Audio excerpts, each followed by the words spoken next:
Hello and welcome to Shockwaves episode number 2. I'm one of your hosts, Rob Galluzzo. With me is Mr. Elric Kane. Welcome to the deep end of horror. Is that going to be I think I'm going to say it until Wiederhorn comes on the show. That is the official challenge. I still like better than sex. Better than sex. Yeah. Better than sex. How about deeper than sex? That's the deep end weird. of sex. The deep end of sex. And our third host that likes better than sex is Rebekah McKendry. Wow. What is up, guys? We're already getting frisky. Can we change that to better than sex with your spouses? Because that's just a given. Come on. You really want to. You know, it's more like Tinder sex. Like really good Tinder sex.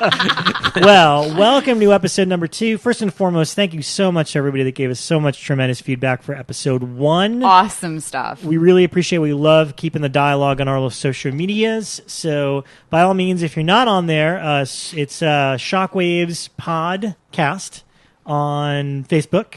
And then it's Shockwave Pod on Twitter. And by all means, go on our iTunes page and definitely rate, review, and subscribe if you'd like. We're going to just kind of dive in and talk about movies that we've seen this week. We have one that all three of us have seen that we could chime in on. But before anything, let's do a little horror news. As this goes to press, we've just learned that the director of the new Insidious movie, Insidious Chapter 4, will be Adam Robital. We have a little bit of history with him because we interviewed him and Gavin Hefferman, his co-writer, on our show Killer POV, and those guys did a movie called The Taking of Deborah Logan, which was a movie that we learned about from our listeners on that show. So it's just kind of cool to hear. Oh, and then we helped champion it further. So it wasn't like a movie we made champion. It started from the listeners to us, yes. Like a baton. It passed on. And then from there, we kept talking about it. I remember getting messages from our listeners on Facebook being like, you have to see this. The final images of the film are the greatest this year. And I'm inclined to agree. Those were like some of my epic images. What's an interesting choice, too, because in the Insidious world, everything's so fantastic. And in that film, he made a film that's very realist. Yes. Like documentary. So I think it's an inspired choice, and I'm really curious what he will do with it. Mm-hmm. Yeah. And I'm sure we will be getting Adam on the show. Sure. I'm sure at some point to discuss what he's got going on. But I'm really excited to see what he's going to do with it. Yeah. And I like new blood hitting those franchises, like especially when you get to like 4 of something. Yeah, of it's course. Like get somebody who really needs it. This is kind of what we've been saying about Jason for forever. Like with Jason Voorhees, it's like I want new blood, young people who are coming up, have a lot to prove. Yep. Mm-hmm. Throw it down, and what does the studio have to lose? Who cares? This one didn't work. Get the next one. You know. Yeah. And so I feel like Insidious can be that thing. too. Yeah. No, it's going to be interesting, and again, it's just fun to see somebody kind of from the trenches, rising up. So, okay, somebody who was in a gay werewolf movie finally broke through, which we've been waiting for. And the 2000... Oh, he was in Chillerama. He is. He's the star. He's in Chillerama. He's in the 2001 Maniacs and the sequel as well. It's pretty fun. So there you go. He does have rather perfect hair. He does. It is very well you're just like, hair. geez, it's like we Ken. love your hair, Adam. It's almost Ken-like. Yes, very, very, probably yes. So all of us have seen. Let's talk about The Boy. The Boy, which I finally watched. Let's clarify because there's multiple movies called The Boy. Not the Chiller Boy or the Scream Factory Boy. Scream Factory Spectrovision. Yes, that's the one. Which is a good movie. Yeah, it's a good I like that one a lot. It's serious in tone. This is separate. This is the theatrical release of The Boy. Which just finally hit DVD. Yes, and it's the one about the creepy doll. The creepy doll one, yes. And his relationship with the Walking Dead girl. Yes, exactly. Now, Elric and I saw this a couple months ago, but Bekah, you just watched it for the first time. I just got it off Amazon last night, because when this one went to the theaters, I was totally into the concept. It looked amazing, but that's when I was like really freaking pregnant, and nothing would make me leave the house.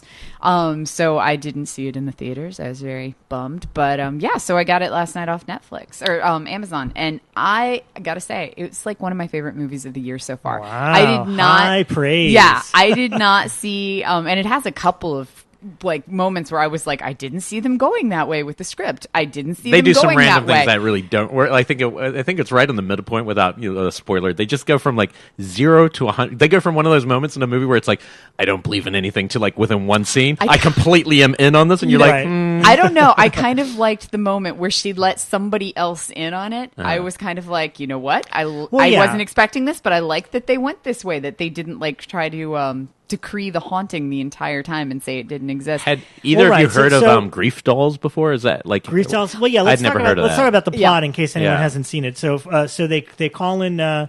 Who's the actress? The one from Walking Dead? Lauren Cohen. Lauren Cohen. Yeah.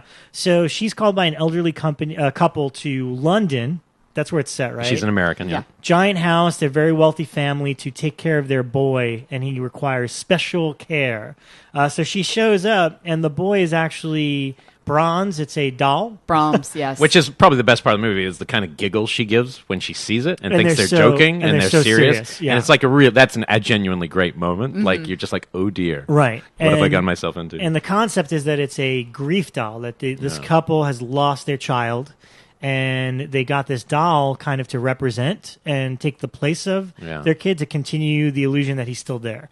So they hire her to do it. And so, creepy doll movie, creepy things happen around the house. Like, is the doll alive or what? And they leave on vacation, some type of sabbatical, and she is given a list of things that she has to do with the doll each day, like music lessons and poetry, and change his clothes at a particular time. Read to him, which I like. Or play music for him. Yeah. Easiest job ever. And she, as soon as they leave, is kind of like, well, fuck this, it's a doll, and puts him in a corner and throws a blanket over him, and then just continues on with her day. And then creepy shit starts happening, and she starts questioning if Cue jump scare. Yeah. Cue jump scare. Yeah. There's maybe one or two traditional jump scares too many, but it's fine. And I like the moment that Beck is talking about where when in most of these movies, like, it's just like, no, it can't be. But yeah, in one scene, she's like, wait a minute. I think this doll's... Hey, take a look at this doll. And then it does something creepy, and everyone, like the other people in the room with her are like, yeah, I saw that. And you're like, that never happens in movies. She was actually a pretty good protagonist. Like, I actually thought that was a good character. Yeah. Like, it was fun. And I love the irony that she is English, yet she still kept her American accent. That was pretty weird. But I gotta say, in the last 15 minutes of the movie, it takes a complete... left turn and goes completely another direction, and I did not see that coming at all. And when it happened, I was just like, what? Well, as I said when we originally covered this, I said it's the exact same twist as another movie. I'm just not going to say which movie from the last couple of years. Yeah, it's like beat for beat, but in a way that's still fun and works for it. And frightening when it happened. Yeah, it's it was still the right creepy. twist. If you hadn't seen the film we're talking about, and I think it. I mean, I think it kind of. I don't want to say makes the movie, because the movie's okay. It's pretty traditional for a creepy doll movie, and follows the similar beats of that. But I think that's really what sets it apart, is that you have this conclusion that's pretty like, what? Yeah. Okay, I'm with you. I surprisingly liked it. I mean, it won't be like one of my favorites of the year, but it was definitely one of the most it's the most of that. And we don't talk about guilty pleasures, but in that way of that movie, is not like a great movie, but thoroughly. But you're like sitting there going, no, this is hitting all the beats for fun. It's a popcorn movie, and you can make fun of it, but then also enjoy the moment, which is kind of rare in horror now. So I had fun with it. I think it'll do. It had enough jump scares and don't go in there stupid. Something's going to be in there. Moments that you can still enjoy it. And it's no Ghost Dimension, but whatever.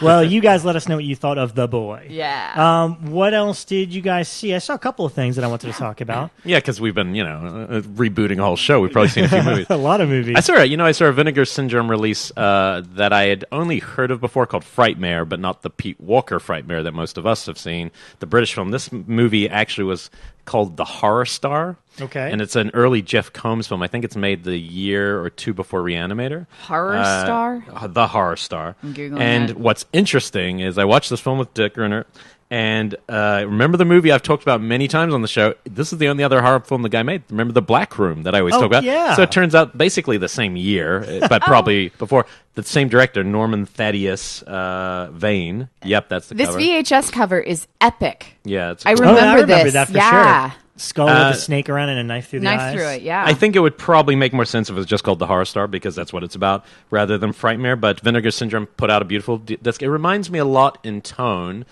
to be honest, almost the exact same movie as Children Shouldn't Play with Dead Things. You know how Children Shouldn't Play with Dead Things is about a theater group who go and get the dead body, and then they do... It's almost the same thing, but it's like basically a very famous... Almost like Peter Cushing or Christopher Lee or Vincent Price, probably more Vincent Price character who's played all these horror characters.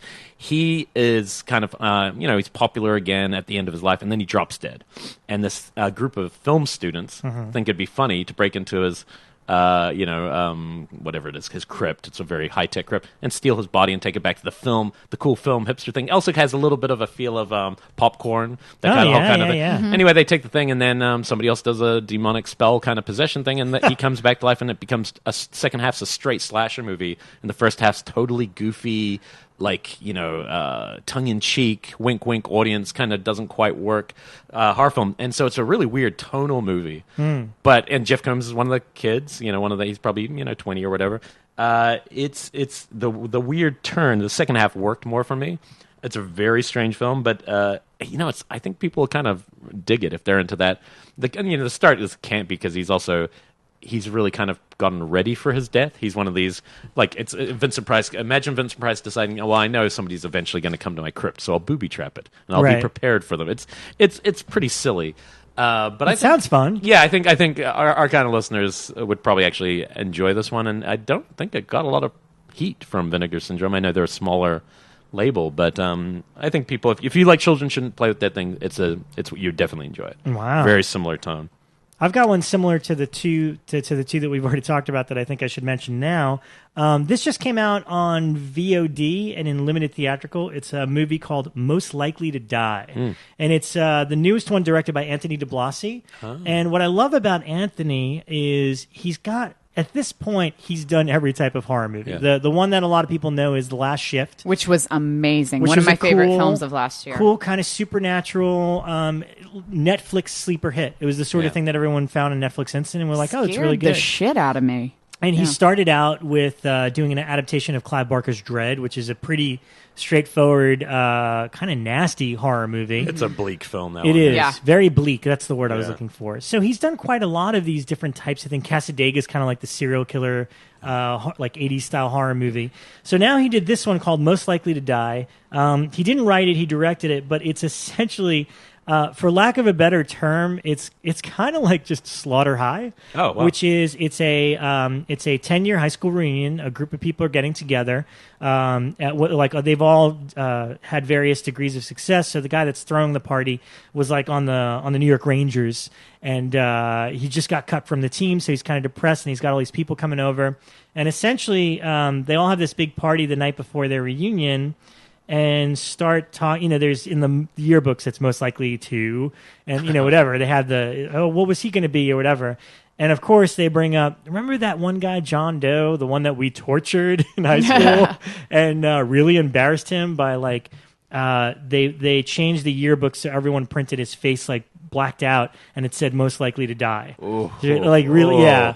Right at that point of watching that movie, I already I don't care if any of you live. You're all dead to me at that point. And that's the fun of it. And then all of a sudden, a guy in a graduate costume and mask starts taking them all out one by one. And it's pretty cool. I mean, it's not, it's the reason I like it is because it like all those 90s post-Scream slashers have kind of an aesthetic to them, where at the time they were coming out, I was kind of like, these freaking movies. But now looking back, there's something fun about that. So this isn't anything groundbreaking. It's nothing new and original, but it's a fun, brisk 80-minute movie that takes the plot of Slaughter High and applies a 90s slasher aesthetic to it. So I had a lot of fun with it. Also, I have to mention that Perez Hilton is in it. So that's weird. That's like their one name. And he's kind of like brash and obnoxious as usual. I saw him at Pinkberry a couple of months ago. So he's one of the graduates? He's one of the graduates. That's kind of fun. That's fun, yeah. So everyone has, and as is the case with any of these type of movies, of course it's like these people haven't seen each other and known each other in 10 years, so slowly little secrets start to pop out that kind of turn them against each other, because they're like, wait, is it one of us? Is it that John Doe guy we tortured? Like, who is it that's, this killer? And the kills are okay. There is one or two that are really good. There is one that is so good, it's already like my top kill of the year. Oh, whoa. Wow. So, there's one kill in it that the entire audience started cheering, because I got to see it on the big screen with an audience. So it's probably only playing in a few theaters out there, but I strongly recommend it. It's again, it's not a great movie by any means. They unfortunately fall into a lot of the typical tropes of the 90s slasher, where you're like, why would you do that? Why would you separate? That sort of thing. But I still had a lot of fun with it because it's been so long since we've had one that it feels fun and fresh to get one again. Anthony's like on a film a year. Yeah. I know, he makes one a year and they're all completely different from the last. Yeah. That's the thing. How can we see this one? Do they have plans for it after the theatrical run? Yeah, well, actually, I double checked before we did the show. It's on Amazon right now for rental. So it's on VOD and limited theatrical. And then I believe there'll be a Blu-ray a little bit later in the year. Sweet. And inevitably Netflix Instant as well. So, yeah, worth checking out. Cool. What else did you guys see? I didn't get to talk about it last week, so I'll talk about Wild Zero now. I just briefly mentioned it last week. Yeah, Elric, I can't believe that you've haven't seen this don't one. even think I've seen a cover. It's really wild. 1999. It is. 1999, Japanese film, although it was filmed in Thailand. And it is about a band called Guitar Wolf. And this guy... who completely idolizes the band, and they get the band ends up in kind of a brawl backstage of one of their concerts, and this guy comes in and is like helping him out, rock and roll forever. And so they give him a magic whistle, because you get the idea that this band is somehow kind of like not supernatural, but they're almost superhero-like in their badassery and how they can, kind of do crazy stunts and things like that. His microphone blows flames. That's pretty much all you need to know. Okay. And yeah. And so anyways, this guy gets this magic whistle, and the band says, if you are ever in trouble, just blow this and we will appear and help you. Flash forward a while, he gets stuck in this, and it's very kind of Plan 9, an alien invasion that turns people into zombies, which totally makes sense if you know Japanese horror. And so then this kind of zombie invasion going on. And he gets into a jam, and he blows the whistle, and Guitar Wolf appears and starts helping him out. And it is just the most kick-ass rock and roll movie ever. Here's my pitch for you, because I haven't seen it in years, but my memory is so strong of it that I remember it being like, imagine if this was a movie about if the Japanese version of the Ramones were in Peter Jackson's debut film. That's it. Oh, wow. Yeah. That's the energy of it. Yeah. And it's so fast moving, and it does have so much energy. And I mean, it's still low budget. I mean, the zombies look like crap, and I mean, it's got some. But that's part of the charm. I know, it's part of the charm. It works with it. And yeah, they are this very kind of Ramones band, and their music is spread throughout, and it's surprisingly good. They're a real band out of Japan, Guitar Wolf. You can check them out. But then it's also got, like, there was a point where I was like, is that Bikini Kill? I hear Bikini Kill playing. So I think that they borrow some songs, which I'm assuming they may or may not have the rights for. The soundtrack itself is absolutely amazing. Like, I really wish they would release it on vinyl. But then there's these other songs that I hear slipped in small amounts, like Ramones, I swear. I heard at one point Bikini Kill, and they do not make it onto the official soundtrack. Yeah. But yeah, just in general, like, the music throughout is amazing. Yeah, and it's just Synapse Films put it out on DVD. I wish there was a Blu-ray needs a of it. blue. It really does. It's just a super fun, fast-moving, light film that it's just, and I know that you'll get this, Elric, because you've mentioned this kind of concept before. It's one of these things that you watch and you go, fuck, I wish I'd made that. Yeah. It's just that good. Like, it's just what I would make. Yeah, So, that's cool, though. Wow. That sounds fun. Yeah. Back on our old show, we had Sam Zimmerman, who was one of your writers at Fangoria back in the day. He now runs Shudder, and we were talking about Shudder. Curator for Shudder. One of his favorite films of the year, and one that he was really raving about, was a film called Anguish, a new film, not the old 80s film, Spanish film called Anguish. There's a brand new film called Anguish that is on Netflix streaming, and it's a grief/possession film. So it's about losing someone, but then also somebody being possessed. And, it has all the... Sometimes with Sam's taste, it's funny because we have quite similar taste, probably of anyone who out there writing, to be honest, usually. But then there'll always be a couple that I just kind of totally disagree on. Mm-hmm. And this one, I would say I pretty much disagree on. It's by Sonny Mali, who was the producer of The Strangers, and something else that was big. I can't remember what it was, but this is a directing debut, I guess. Mm. It's very artful, but also kind of obvious in its choices. And the one thing that it's basically a young girl who kind of having a fight with her mom. Opening scene, gets out of the car, gets hit by a truck, dies. And you're like, oh, I thought that was going to be the character I'm watching, right?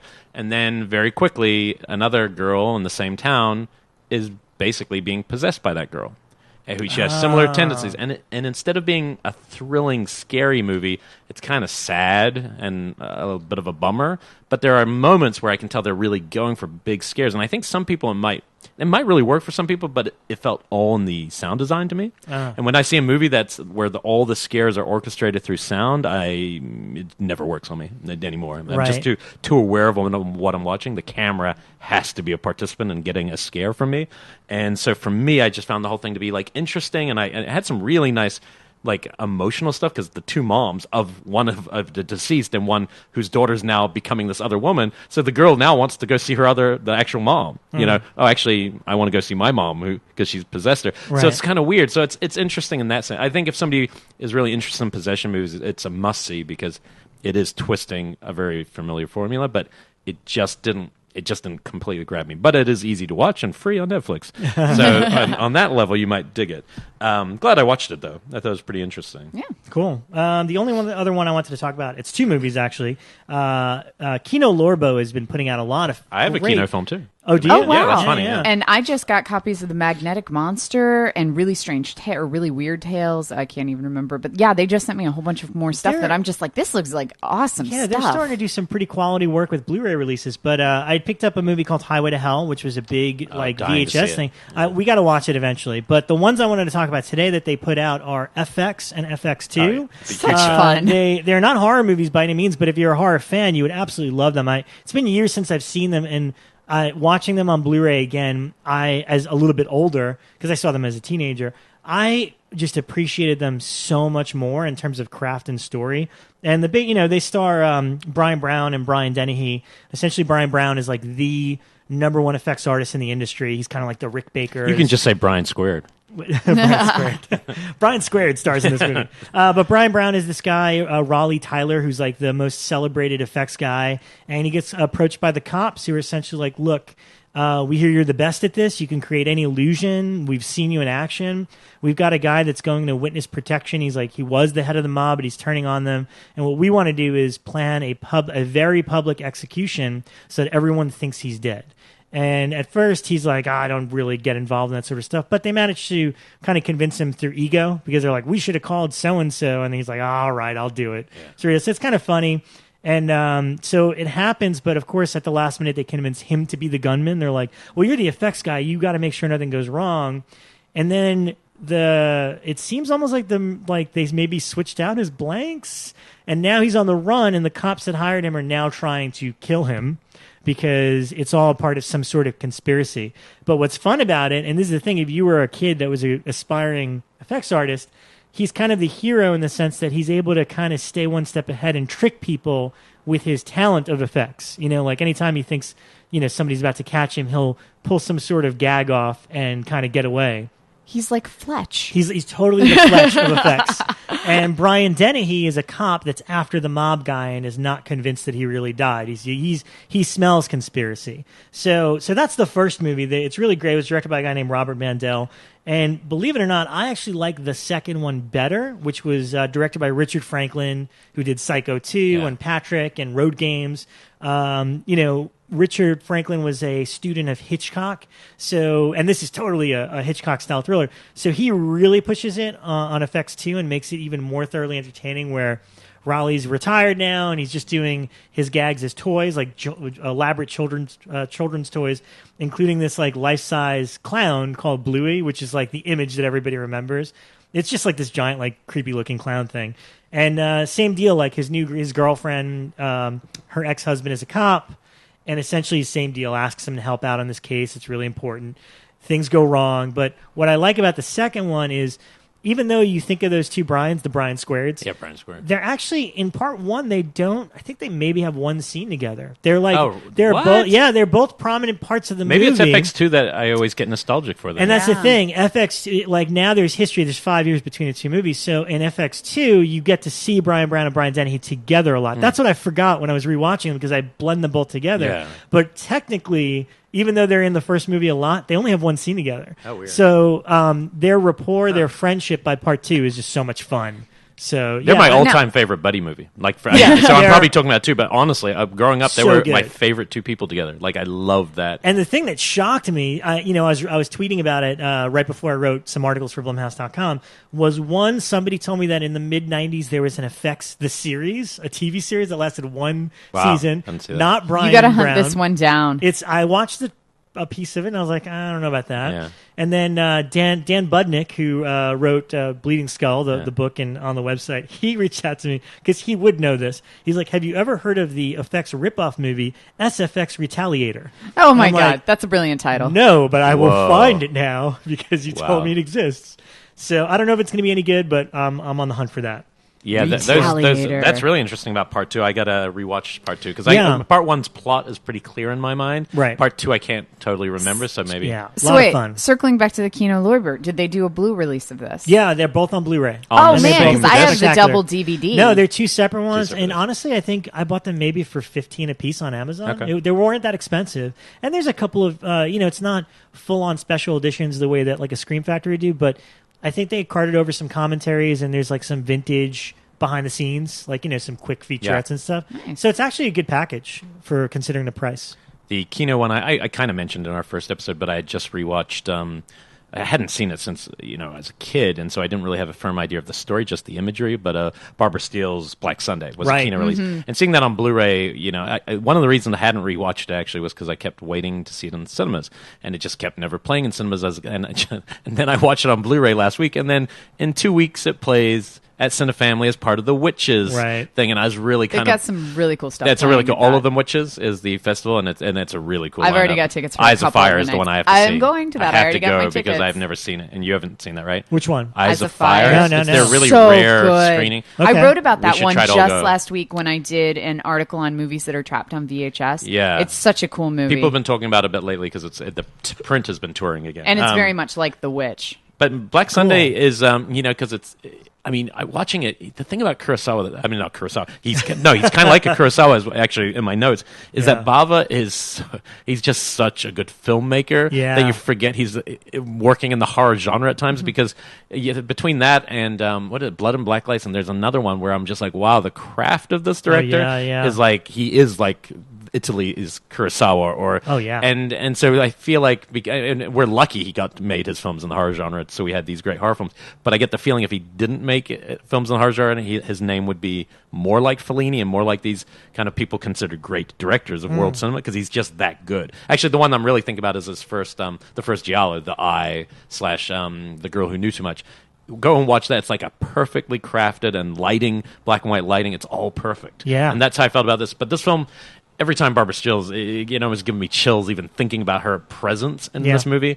And we mentioned a little bit, so I don't want to go over that. But I if you're in LA, do whatever you can to go see that on the big screen, especially if you haven't seen it, because some of the parts of it feel a little bit just like Hammer. It definitely feels very connected to the Hammer aesthetic and the people in cravats and doctors and oh my gosh, this is happening to you, and very British, but.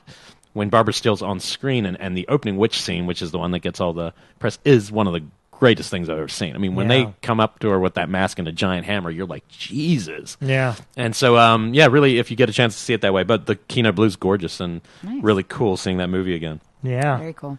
Becca, what else you got? The last one that I have that I will discuss is I did a couple of pieces on Blumhouse.com on Mondo films, and I did one about the history, and then I went back and looked at 10 Mondo films that I really enjoyed throughout history, and then I did one that was just on Mondo Kane. Or Kane. I don't even know how you say it. You just be honest. It's Mondo Kane. You can call me Mondo from now on. Maybe this is it. Finally have a real nickname, Mondo. But it's the one that kind of kicked off all of them. And that one was just a couple of Italian filmmakers who had got tired of seeing all these National Geographic films, which were incredibly PG at the time. Where they tour the world and talk about how beautiful this finch is and this tribe, but which Cannibal Holocaust is kind of riffing on. Exactly. It's about people making something like that. These documentaries. And so what they did in the original Mondo film was combine footage, all of this really questionable footage from all over the place. Here's cannibals, here's people eating puppies, here's people... Faces of Death, that kind of thing. Faces of Death kind of morphed out of this. Yeah. And so I watched this original one, and I actually went back and watched some of the Faces of Death as well for the project, and I cannot believe Lucky you. I know. I cannot. When I was a kid watching these, and granted I was in middle school, and the neighbor boy was coming over with these this is real, and I'm watching it and I'm like, oh, this is all real. And now I was watching part 4, and I'm like, there's a giant fucking leech in it, it's the size of her arm, and I was convinced it was real when I was a kid. But it made me kind of remember the time period when I was really amused by Mondo films. There was definitely a point where I was like, yeah, it's totally transversive and they're forcing you to see things you don't want to look at.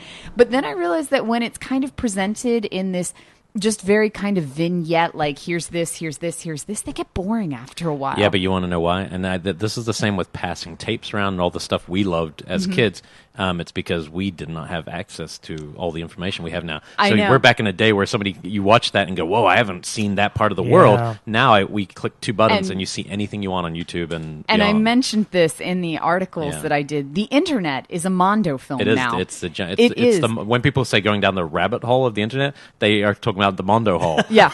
I mean, and whereas when I was watching some of this stuff during my formidable years, being like, oh my God, I'm watching like real life executions, or this guy just almost got hit by a car, but not quite, or look, there's this alligator attacking somebody. I now watch it and I'm like, eh. And it's because, somebody just sent me a video of an alligator attacking somebody, or look at this weird goat. It's a totally different world of information. It's so weird. So, yeah, but it kind of made me realize how the internet has changed everything, and what used to be so transversive and almost forbidden and foreign and exotic to me is now just like, I've seen it. Yeah, now you don't want to see it. Like if somebody sends you a beheading, it's like the last thing on earth I want to I watch. never would click on And as a kid, like I wouldn't that. have wanted to either, but I would have been like at least thinking about it all the time. Like if somebody gave me a tape of that, I wouldn't have probably watched it. I was the kind of person who didn't necessarily need to see the real thing, but I would have been thinking about it. Now I wouldn't. If somebody sent me that, I'd be like, okay. Oh God, no! I would just never the world now. click on anything like that now. Like it would really affect me. But even like I watched one Great White Death, which is supposed to be like real life shark footage, and even that I was just kind of like, it's okay. Yeah. I mean, and I dig my shark movies, so yeah. It was weird how my perspective on Mondo films changed. Not necessarily because of my age, I don't think, but just because of how technology changed and what's available to us now. Mondo is Vice. You're right. When you really think about what the Vice news show is, it's all about going to foreign territories, places that no one else is doing the story, and getting really dangerous situations. They're the real version. I mean, it's contrived a bit, but Vice at least gives some type of framework news. for Yeah, it. It's an elevated version, but I bet it comes from that. I bet does. it all kind of stems. It definitely still stems out of it, because you still watch it and go, "Oh my God, I can't believe that this horrible thing is existing in this strange place that's like millions of light years away from me, that I don't even have to get that close to. It's just watching it on a screen." So it still does have that element to it. Of the What's Mondo the Vice films. connection to horror films? A.J. Bowen. Sacrament? Yeah, A.J. Bowen playing Shane Smith. Yeah. We're having a lot of connections. Vice to the has Sacrament. also produced that film. Oh yeah, they did. So it's an produce actual that Vice film that he's actually playing the guy. Yeah, basically. And they gave used their permission name. for it. Which is kind of awesome that he's playing that character. Yeah, It's pretty Which, good. if you guys haven't seen the documentary Now version of Vice, it's quite funny. Oh, I hear that. Yeah, I gotta check that out It's still. documentary Oh, no, Now. I haven't yet. I I haven't love yet. Yeah, I've that got to show. watch all those. They look You great. at least, and I talked about this I know on them all, the old yeah. show, but you at least need to watch the Grey Gardens one, because it turns into a horror film, and it may be the best mockumentary horror film I've ever seen. It doesn't It's surprise me, wonderful. because that is a kind of a horror film. Living with your mother and they take it old exactly where you think it would go, that it didn't go. Like to the they're just fucking nuts point, and she is really in love with the filmmaker, and it really goes there fun. without. Yeah, it's great. Any other horror movies? I got some TV otherwise. No, let's go through TV really quick, Yeah. and I'll do some What quick do ones. you There's a new show. It all got dumped. Well, not dumped. This is the new model. You put them all out at once. Sorry. On not Showtime or Stars. I think it's Showtime, called The Girlfriend Experience. And, Amy Seimetz. Yeah, Amy Seimetz, who's the actress from many things, but including You're Next. And The Sacrament. Yeah, The Sacrament. And she directed sorry, my notes are in. She directed a film. I really liked her first film, and the name just totally escaped me. Sun. It'll come back to me. And she's a really interesting filmmaker in her own right. And this film, she is one of two main creative forces on, but the other one is the one that I then got really excited about, which is, his name's Lodge Kerrigan, and he, in American independent film, was kind of hitting it really big around the same time as Tarantino. He had a film called Clean Shave, and these are starring Peter Green, who's one of the rapists in Pulp Fiction at the end. Yeah. And it is his films are so focused and hard-hitting, and I see a lot of his aesthetic in the show. And I know Amy they both wrote all the episodes together. This is actually one of my favorite shows of the year. It's not really horror, but it is pretty intense. It's way better than Soderbergh's movie. And it is a perfect binge show. It feels like it was meant to be watched in one sitting. It's about a kind of law girl who's studying law who just falls into becoming a kind of high-end escort, somebody who kind of is more like your girlfriend, and rich people don't see her that often, but you're having a full experience, the full girlfriend experience, and just it's kind of a character descent kind of show. I thought because there was enough people who were involved in horror, I thought it was interesting to mention. Coolest thing though, the score at the end is Shane Carruth, who did Primer and Upstream Color, directed those two films. And he is engaged to Amy Simons in real life, and he appears in one of the episodes. So people who I know there's a lot of fans of those science fiction, his world, he's becoming very much like the young Kubrickian filmmaker. So that was a really cool show if you're into the more, arty stuff. The one I'm most excited about is the return of Penny Dreadful, which is becoming maybe my favorite horror show of all.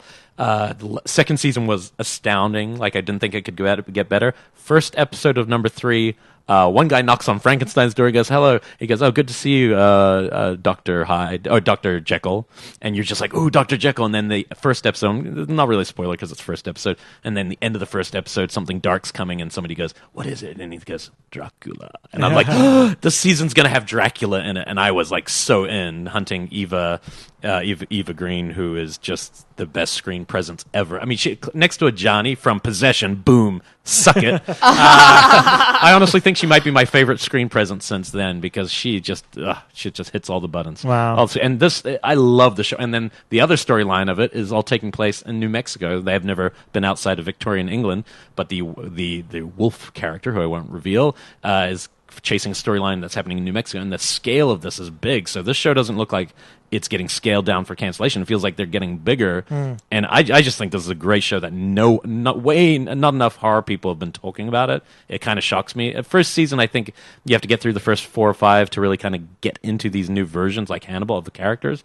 But second season's it was just perfect. Wow, I'm glad to hear you say. I dropped out on the 4th episode. Yeah, and that's as far as I made. And I was like, it's just not really keeping me. There's a seance episode, and I've never met anyone who wasn't hooked after it. Like, because Eva Green just gives that performance. You're like, holy shit! Like, what did she just do on screen? Where she's kind of a possession thing, and it's really good. And one quick shout out to my good friend Mark Kelly, one of my best friends that I made in LA when I first got here. He has been the main bad guy. I couldn't talk about this. He's been the main bad guy in the last 2 episodes, Fear the Walking Dead. And I will say the first 4 episodes of Fear the Walking Dead this season, I feel like were even slower than the first season. Ugh. And when he entered, it was really fun for me, obviously, because you're watching someone you know. But just in the second one he was in, and then last night's episode where earlier this week he wasn't in, or earlier this week, whenever you're listening, Sunday, it was easily the best that show's ever. It was really interesting. He wasn't in this one. It's all down in Mexico, and I was like, oh, I could watch a Walking Dead show shot in Mexico, and it was really dark. I mean, the things that were happening in this episode, I was like, God, the character stuff I still think isn't there. We don't really care about anyone yet, and that's the problem with this world compared to the other Walking Dead, where you do care when somebody dies. This it's like anyone could die and you wouldn't care. There's no real, even though they're trying to establish this family, it's just not there yet in the writing, but I'm invested to try to see it through, and I want it to be cool. But it was super cool to see. That's the first time I think anyone I've known has been in that world. So it was just really cool to see that. And the best thing of all, and you'll definitely know what this means, his opening scene, he's cooking a steak. Mark, his whole personality is barbecuing. Yeah, he's quite the good steak. chef. And he's like from Oregon, and in this he looks like a guy from Oregon, and his opening scene is cooking a steak, and I'm he just told going, me oh my that God. they actually had him cook like an a actual real steak steak on set. I'm like, this is ridiculous. It's just Mark cooking. So it's hard to be scared of him, but kind of cool. So if you're on the Twitter, I say hashtag we want more Connor to Fear the Walking Dead, and we'll see if we can get him on there more. It'd be kind of fun. Wow. But yeah, so some good horror TV, I gotta say. And also, I was watching Salem Season 2, and that's really still fun. Mm-hmm. There's, horror TV, man. There's some really cool stuff happening. Yeah, I'm going to talk about Bates Motel next week because the finale is this week. Oh, cool. But I haven't had a chance to watch it yet. Save it for that. So I want to talk when this season is wrapped because I think this was their best season yet. So cool. Nice. All right, so we got the guys from Scream Factory on this episode. Stay tuned for them. But first, Ryan Turek's going to chime in with his pick of the week. So stand by.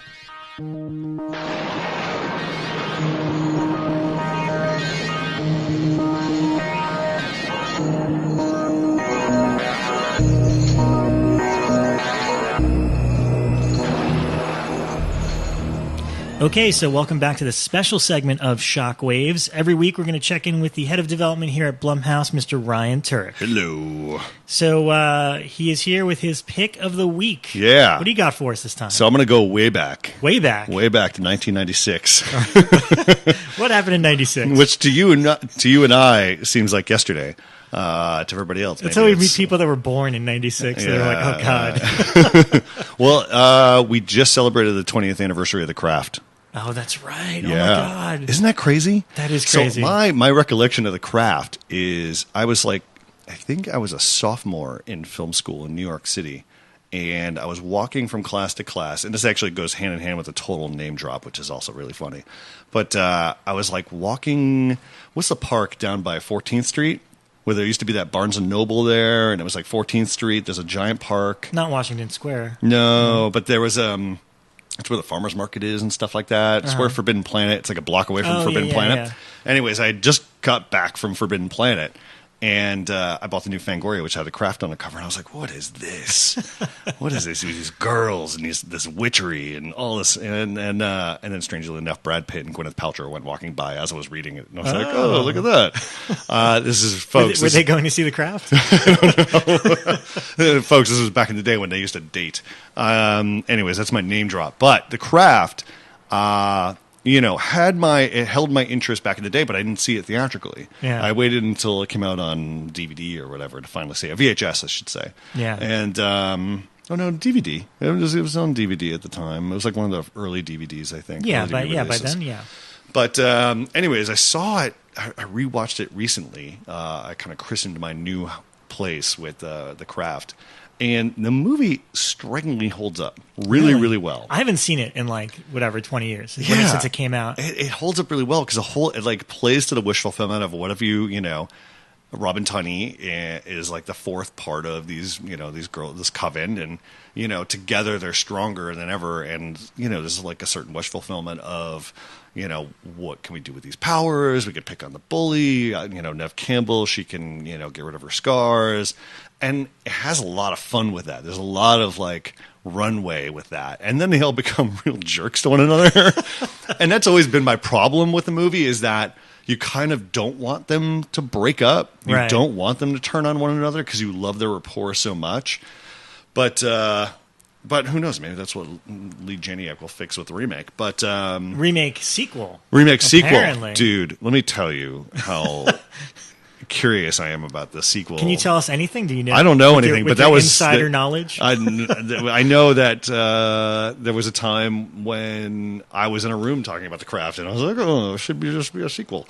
But I have no idea. But the original, going back to the original film, it just holds up really well, and the soundtrack is great. Yeah. It looks good. The girls are great. Fairuza Balk is just a fantastic baddie. Yeah. She's so synonymous with that movie. Oh yeah, as is that Love Spit Love version of As Soon As Now. Oh, totally.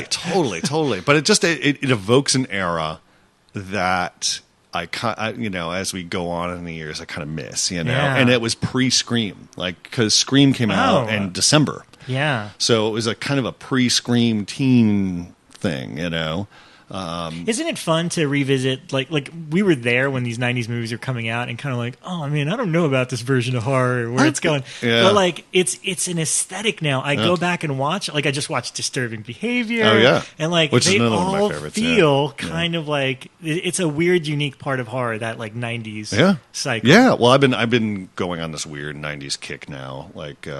Now that I've got everything all set up, I rewatched The Arrival with Charlie Sheen. Oh, yeah. I rewatched, and it just might be because that Independence Day vibe is coming back. But I've been rewatching a lot of 90s stuff. Yeah. And just kind of going, oh, look at that. It's 90s. Oh, The Mummy. I was watching the Brendan Fraser Mummy yesterday. I was showing it to my stepdaughter. Yeah. And she was totally into it. Really? She loved it. The movie, look. It's very Indiana Jones more than it is the original Universal. Yeah. No, but it's a lot of fun. Not horror. Remember, the horror trivia is not horror. It's not horror. Not horror. Anyway, so The Craft, if you haven't seen it, check it out. It's an interesting, interesting snapshot of a time in that decade when the genre didn't know what the hell it wanted to do. You know, it came out a year after In the Mouth of Madness and a couple other like supernatural thrillers, and then somewhere along the way, someone just flicked the switch and was like teen horror, and then off they went. Yeah, The Craft is a really good piece of film. It's fun. Wow. Yeah. Well, there you go. Ryan's pick of the week is The Craft. Yeah. Hang tight. We got some amazing guests coming up in a few minutes.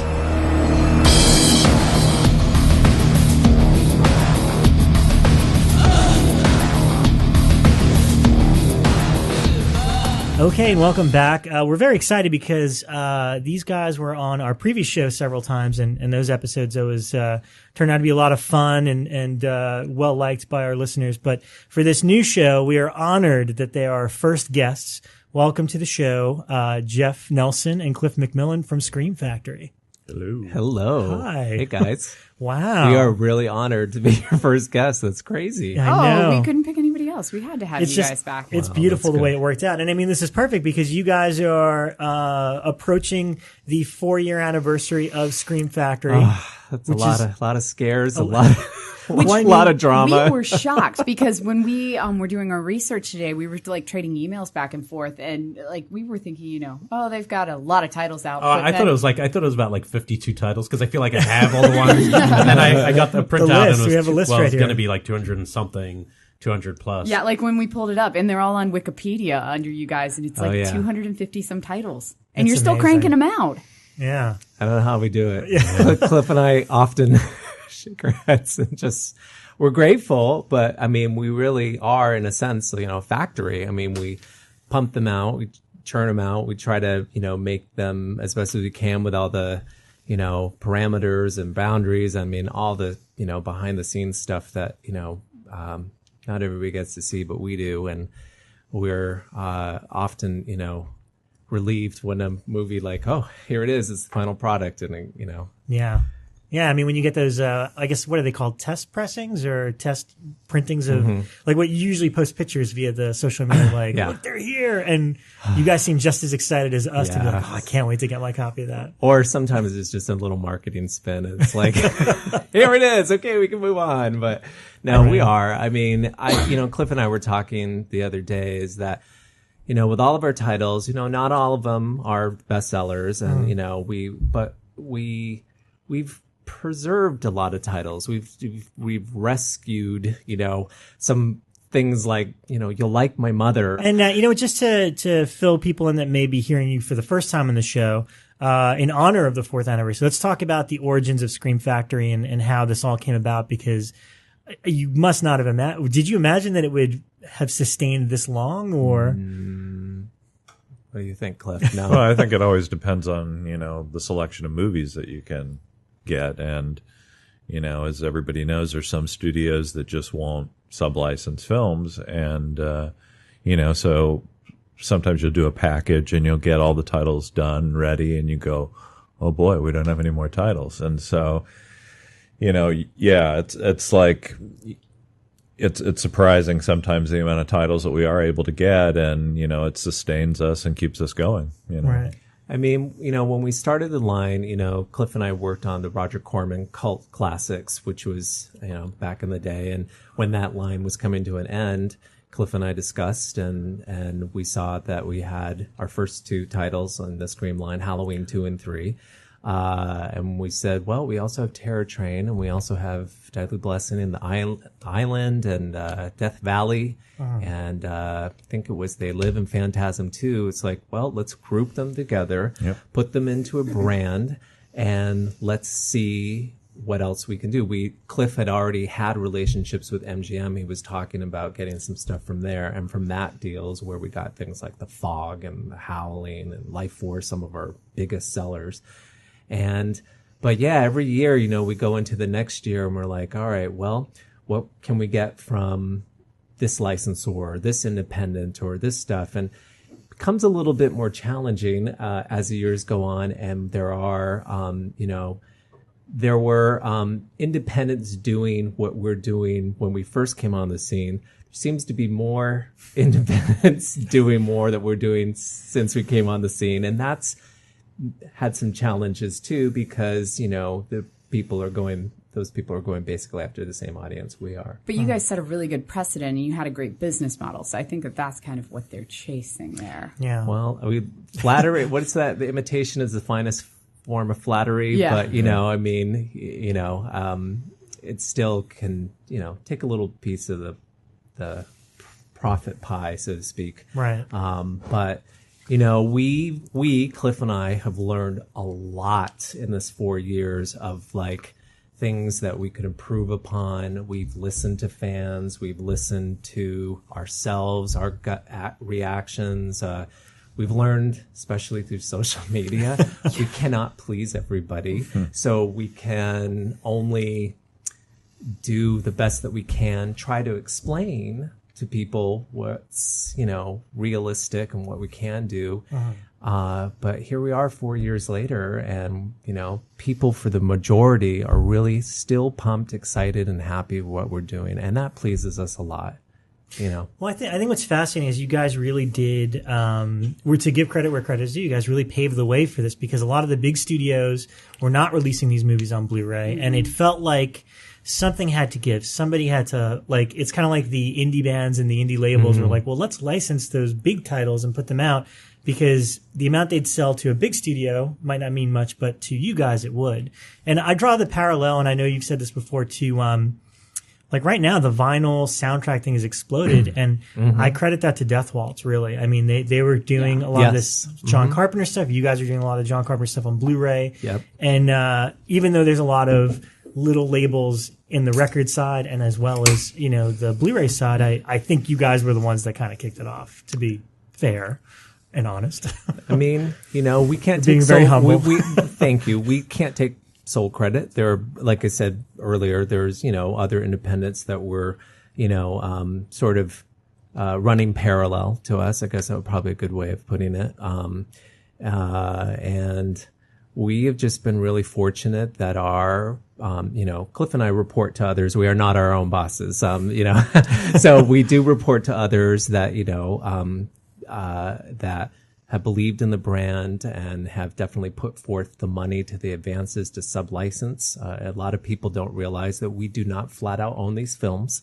We can't just do everything and anything with them. Do you get theatrical rights with them, or is it just Nope. like the plain Blu-ray? No. Just physical media. Very few, some of our newer releases, like Bite or Bloodsucking Bastards or something like that. The contemporary stuff will get theatrical releases, but things like, The Fog or The Sentinel, no. They're only for physical rights. They're not even for digital rights. And Is it always North American?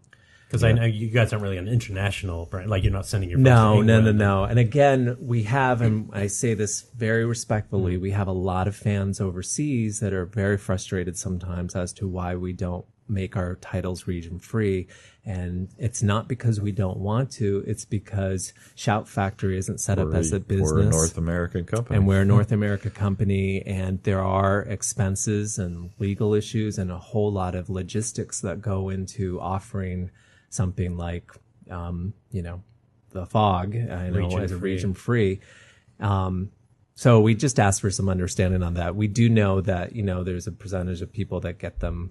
They still manage to get them. If we did titles region free, we wouldn't get the deals that we get. Right. So the studios wouldn't allow us to do any other titles. Yeah, me and Rob were talking about that yesterday. Well, is it because technically it'd probably be possible to get worldwide rights for a title, but the price that a studio would want probably doesn't make sense with, because and different people own different movies in different territories. So right. But how is that it's being not even the same rights holder in the UK as it is here. But how is that being broken down by region-free players?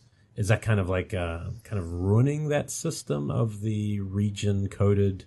He's trying to talk about how is Arrow able How to is put out Arrow some doing of it? the We'll UK, just we'll and ask now that in the one. UK. No, I mean, I'm How does Arrow do genuinely it? curious if this is if it works out having it region in that sense. Arrow is getting both UK and US rights, so that's why they're able to do that. Yeah. Right. But that's also probably why their titles are kind of a little Well, they're smaller random. films Yeah. because it's easier to get all rights to those kind of movies. It's, we can on The Fog because MGM owns it here and Studio Canal owns it overseas. So, we'd have to go to 2 licensors to make a deal, and it just would be too much money Well, and a lot of work. That's another thing that sometimes we, always feel like we need to communicate is that, we here in this room here and a lot of people listening, we're like, wow, the fog must sell, so much. And it does, but within a reason. There's a ceiling now for these type of films. We are in a collector's market. We are not in the boom of the DVD days from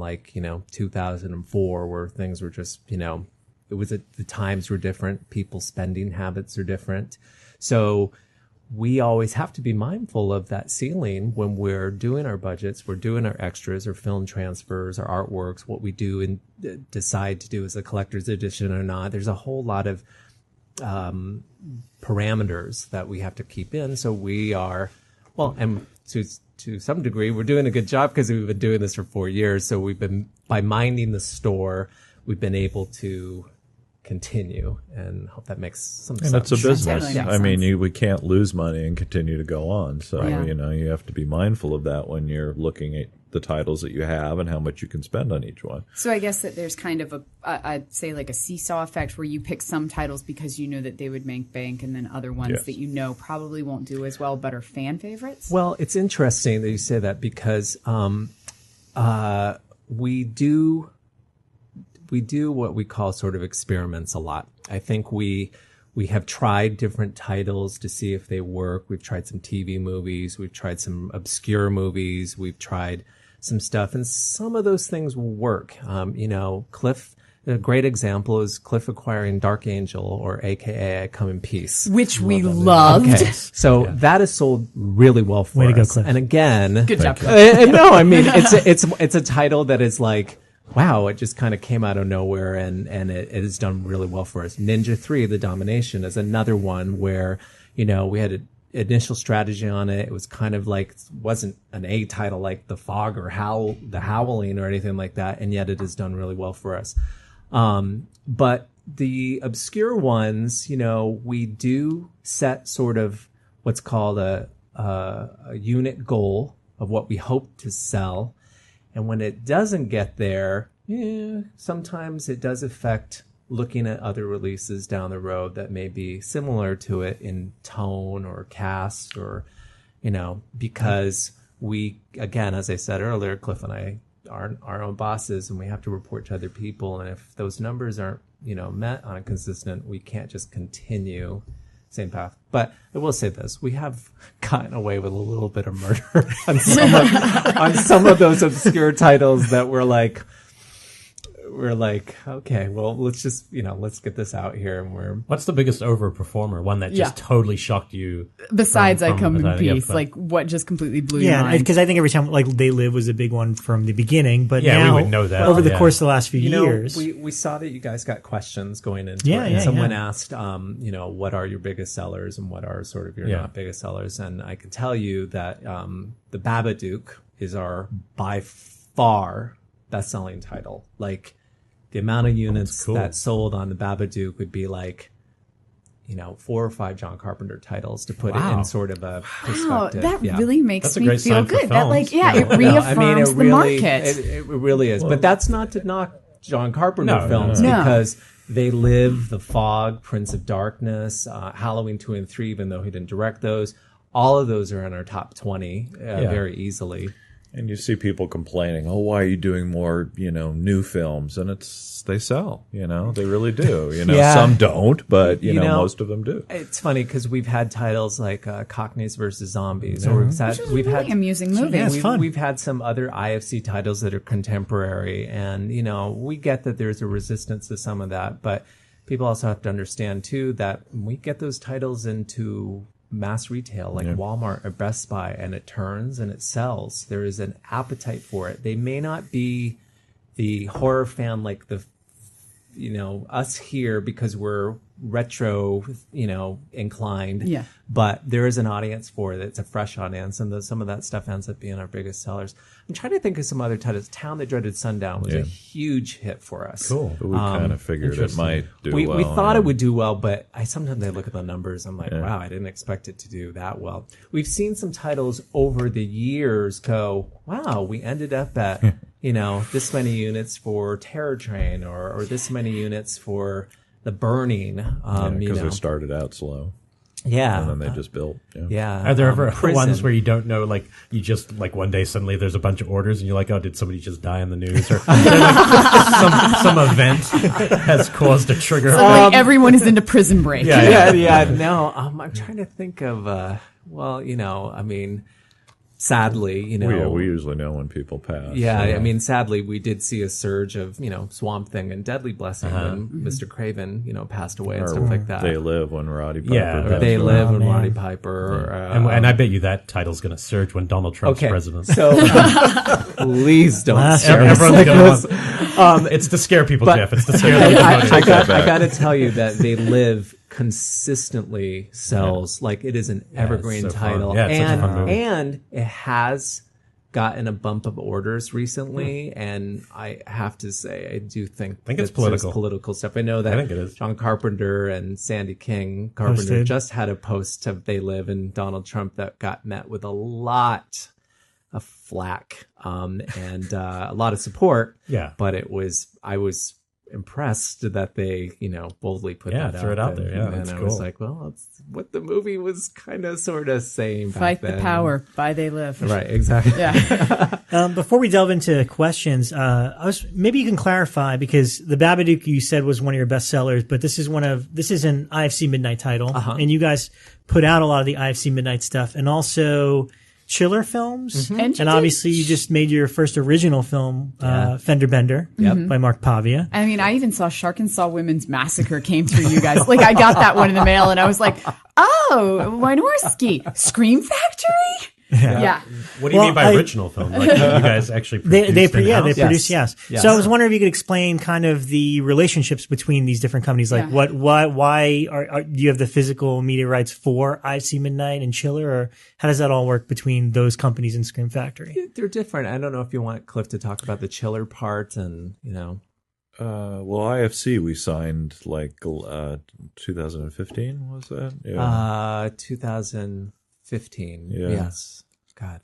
no. They came to us through another project that we were trying to do, and It's 2014. Whenever the Babadook. Yeah. And are you solely like the Blu-ray for them, or can they go to you and Dark just Sky? and other IFC. companies? We have IFC Midnight. We don't Exclusive? have. Yeah. And That's great. And by the way, we got the IFC line and the Babadook largely because they were impressed with our brand, and Cliff, talked to the person over there who knew of our brand and kind of worked out sort of a deal. And when we were celebrating at Shout Factory at Babadook's success, I mentioned to our president, I was like, yep, all those titles like The Nest that didn't sell, they're paying off now. And that is the way to sort of change the perspective, because the kind of sales we got on the Babadook, in a sense, sort of made up for, those smaller titles that, just didn't, I like to call them the land of misfit toys sometimes, but yeah, so that's how we got the IFC deal. But And I'm trying to think of how we got into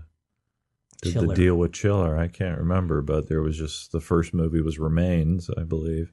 you And then brought you did- that in. Yeah, I though, brought right? that in. Okay. You guys And- did Below. I remember that one was pretty early in. Beneath? Beneath. Beneath Yeah. the Larry Pheasant Yeah. one, yeah. Remains was the first one, and then we worked together very well, even though they're a Universal-owned company.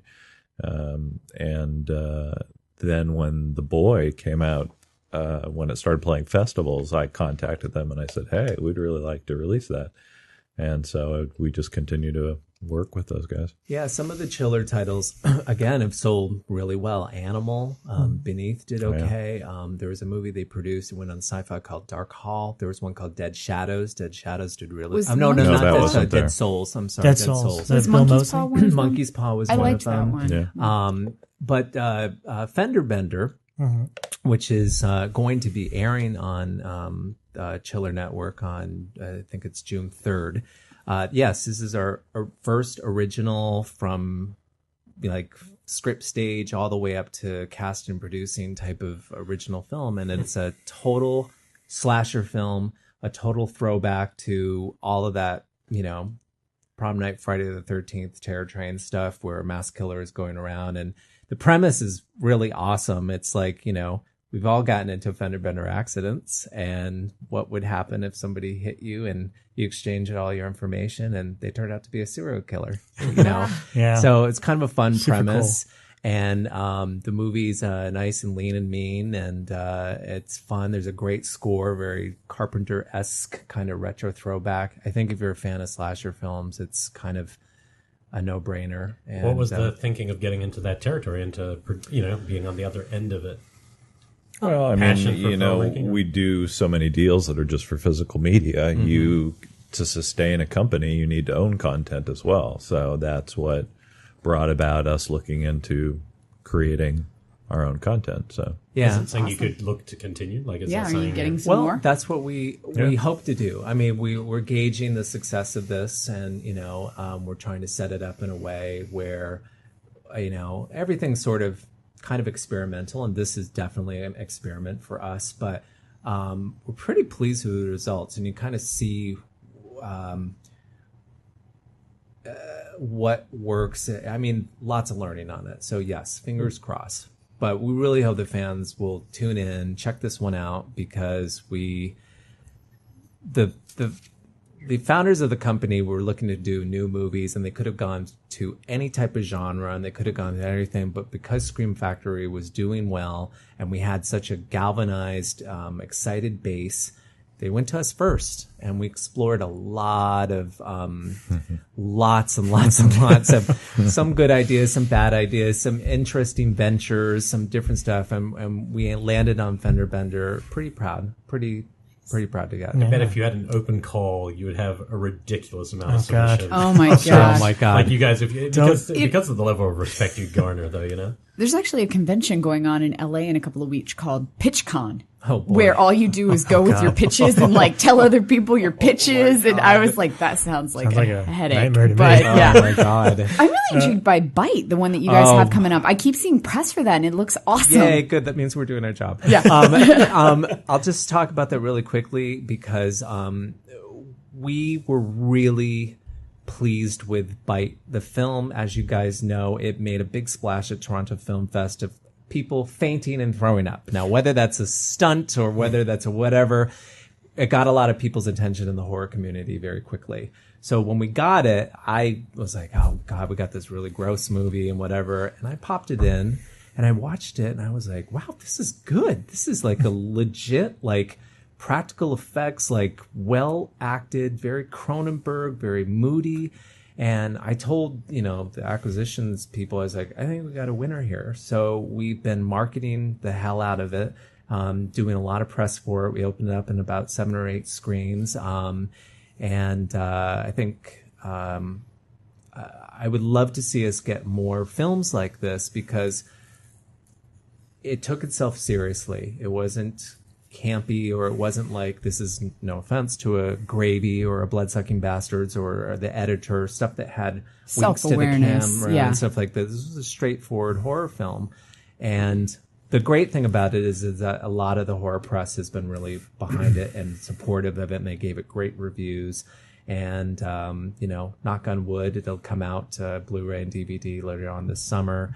That it'll do well, because I would love for our acquisitions team to continue to get this kind of a quality type of horror film. Well, now you have to give a quick synopsis, because I'm totally intrigued. As soon as you said visceral, gory, I'm there. What is this? It's very simple. A group of girls go to Costa Rica on vacation. One of the girls get bitten by a bug. She comes home.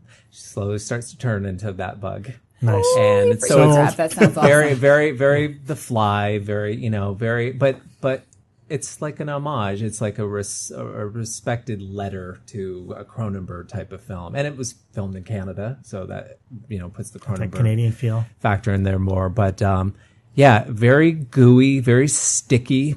It's a type of movie that watching during lunch, it's up to, you might not want to do that. It's got bugs. I'm there. But it's definitely a gooey, fun movie. Yeah, I know. I'm trying to think of all the just disgusting. Gooey.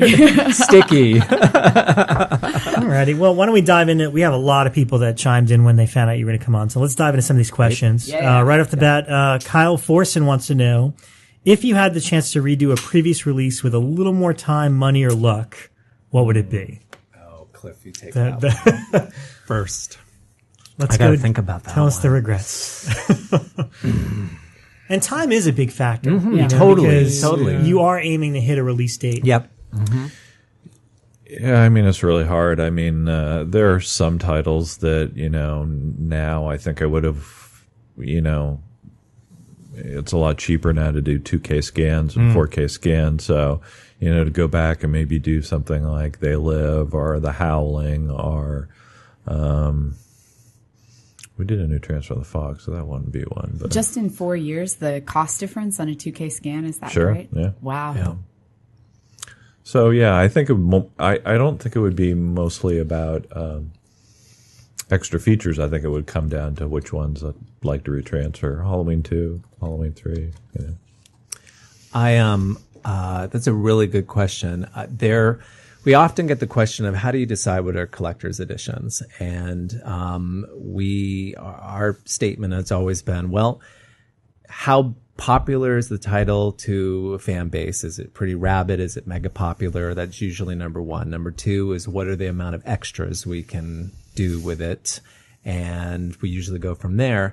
But we have had times where collector's editions that were planned fell short of what we hoped that they would be. And then we've had non-collector's editions excel our expectations, and then it's like, damn, this should have been a collector's edition. I would say some great examples would be Death Becomes Her. Great God, example. I love that Knew you were movie. going there. Listen, well, we had to. It's true. We loved Death Becomes Her. And when we acquired it, we announced it at Comic-Con, and we were very excited about it. And it was not planned as a collector's edition. But as it started rolling out, we started to get some participation, mainly from Robert Zemeckis. And we're like, wow, okay, well, this opens up the door. Let's push it to be a collector's edition, because we were pretty certain that some other key cast would come to the table. We learned we couldn't do the illustrated art because of the likenesses of you're dealing with Streep, Han, and Willis. It's just, you can't really legally go down that road. And What? You can't even create art of Meryl Streep, even though she's in the movie? We probably, She has to approve it. right. We probably could have, but to go through all of the approvals and art and likenesses and everything like that, I mean, you could be potentially delaying that release for some time. I mean, these actors are busy and they're doing their stuff, but some of this key cast that we went for, they didn't end up coming through, not for lack of trying. And so it's still a collector's edition. We have a, widescreen. We got some good extras on it and everything, but it's not as rich as we had wanted it to be. Squirm was another example of that. I think there's a few other titles that are collectors, but then we've had titles like, notably, Witchboard, which had tons. And if we could have done illustrated art on that, I probably would have liked to have done it. The Sentinel ended up having 3 commentaries, and a lot of people really loved that film. Had we known we were going to get 3 commentaries and a new transfer, yeah, we would have done some new art on that and made it a collector's edition. Yep. And how big a difference does the collector's edition help to the sales for you guys? Well, it all depends on the title. We made Garbage Pail Kids a collector's edition. I love that you did that. We did, and it didn't sell as much as we thought it would. We were surprised, very surprised by it. You know what my critique of that is, and I'm not trying to put you guys down because I love what you do. I saw the artwork too, and I was like, it should have been one of the artists from Garbage Pail Kids doing gotten Joe Simcoe like a card. That's a little pricey, I'm sure. Well, yeah, the whole top. We tried to be involved with tops, and Right. it didn't quite work out. Oh, as so I didn't even well. think of that. We were let's just say this: we were lucky to have the illustrated art go out as it did. Last show we talked about our awkward celebrity meetings. Yeah. So we were at a convention in Long Island, and Sean Astin was there, and Mackenzie Astin apparently just tagged along with his brother. And I saw him there that day, and the next day I went home and got my Garbage Pail Kids VHS tape because it hadn't come out on anything cool yet. And I took it back the next day, and I stood in line for Sean Astin just so I could get Mackenzie to sign it. He was shocked as shit. He was like, seriously, you came just to see me and brought this? And I was like, yeah, of course quite a I movie. did. It's Garbage Pail Kids. Awesome. Yeah, I mean, we thought it would. I mean, we thought, God, with the the collectible cards and everything like that, we thought the numbers would really be there. I mean, there's some still it great sold extras. well on DVD. So Yeah. you just never know. Yeah. Oh, that's right. You can see sales of all the previous editions, right? Yep. Yeah, that sometimes is an interesting thing because there are things that didn't sell well on DVD that have done wonders for us on Blu-ray. The Burning is a great example. The Burning, you look at the prior DVD sales and you're like, yeah, shoulder shrug, and then it did well for us. We try to do our best to predict and hone in, but it's not an exact science. absolutely. What about another thing regarding that? A lot of your titles tend to just be Blu-ray now, whereas in the beginning it was Blu-ray and DVD. Yep. So is that partially a cost-effective decision, or are you finding more people are just buying Blu-rays at this point? There's very little DVD market anymore. Yeah, it's definitely a combo of the two. I mean, I would have to say 90%, 95%, even 90% of our fan base just prefer to have on Blu-ray. Wow. And I agree with them. Listen, I came from a time like a lot of us was like, the difference between DVD and Blu-ray really isn't that different. And now I totally see the difference. It's like wearing glasses. Yeah. It's a huge difference. Yeah. And look, we're at the sort of, I think I don't want to say that we're end of the physical game. I know that there's 4K Blu-rays out there in the horizon or whatever, but a lot of people want it to look the best that it possibly can right now because on some levels, this may be the last physical stop for it. And so I get it, and there is a bit of cost savings, of course, if you're doing a combo or, or a separate DVD SKU. Yeah, we had that, in the first year, we had that interesting transition as to what to do and spend the more expensive transfers on things like X-Ray or, titles like that, Crawl Space, good examples, but we just saw where it was kind of going. Mm-hmm. This is a great question. Benjamin Sunday, and I'm curious about this too. Any chance of branching out into more foreign horror films or J-horror, giallo, things like that?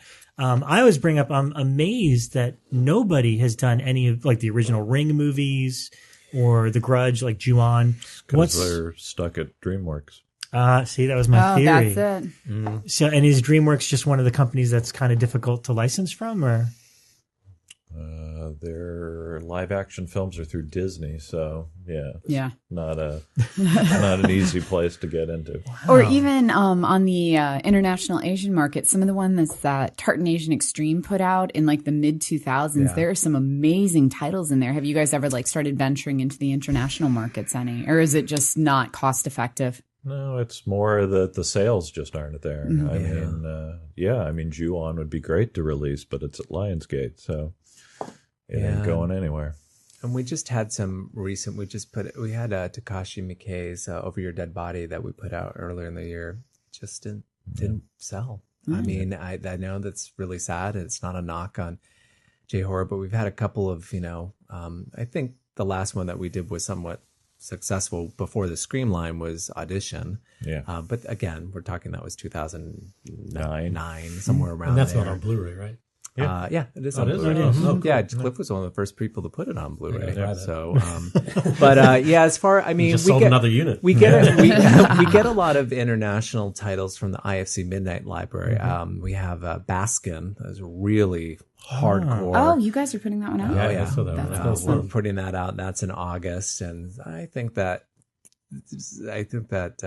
takes care of some of the international stuff. That's got a lot of hype around it. It's pretty hardcore. I couldn't get through it. Wow. We have Road Games with Barbara Crampton. Oh my gosh. Right. That's really a French good. one, I think. It's in French. Oh, the new film, not the original. I Q&A'd the screening of it that they did in Hollywood. Oh, really? Arena, no, that's where we get our stuff. But as far as actively going into it, I mean, we'll always be open to seeing if something comes up, but there's some challenges. You guys ever investigate the Devil's Director's Cut just for? Because there's a lot of people now that it's touring. It feels like things are getting closer. It's Warner Brothers is never putting that. Never.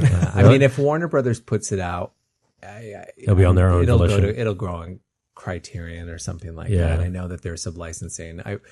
Might as well take this opportunity. No, we do not have any inroads with Warner Brothers at this time. Yeah. And we Right. mentioned that really to fans because we're frustrated too. They have lots of things in their library, The Devil's being one of them, but like just so many dream we talked titles about that that we would last like. night.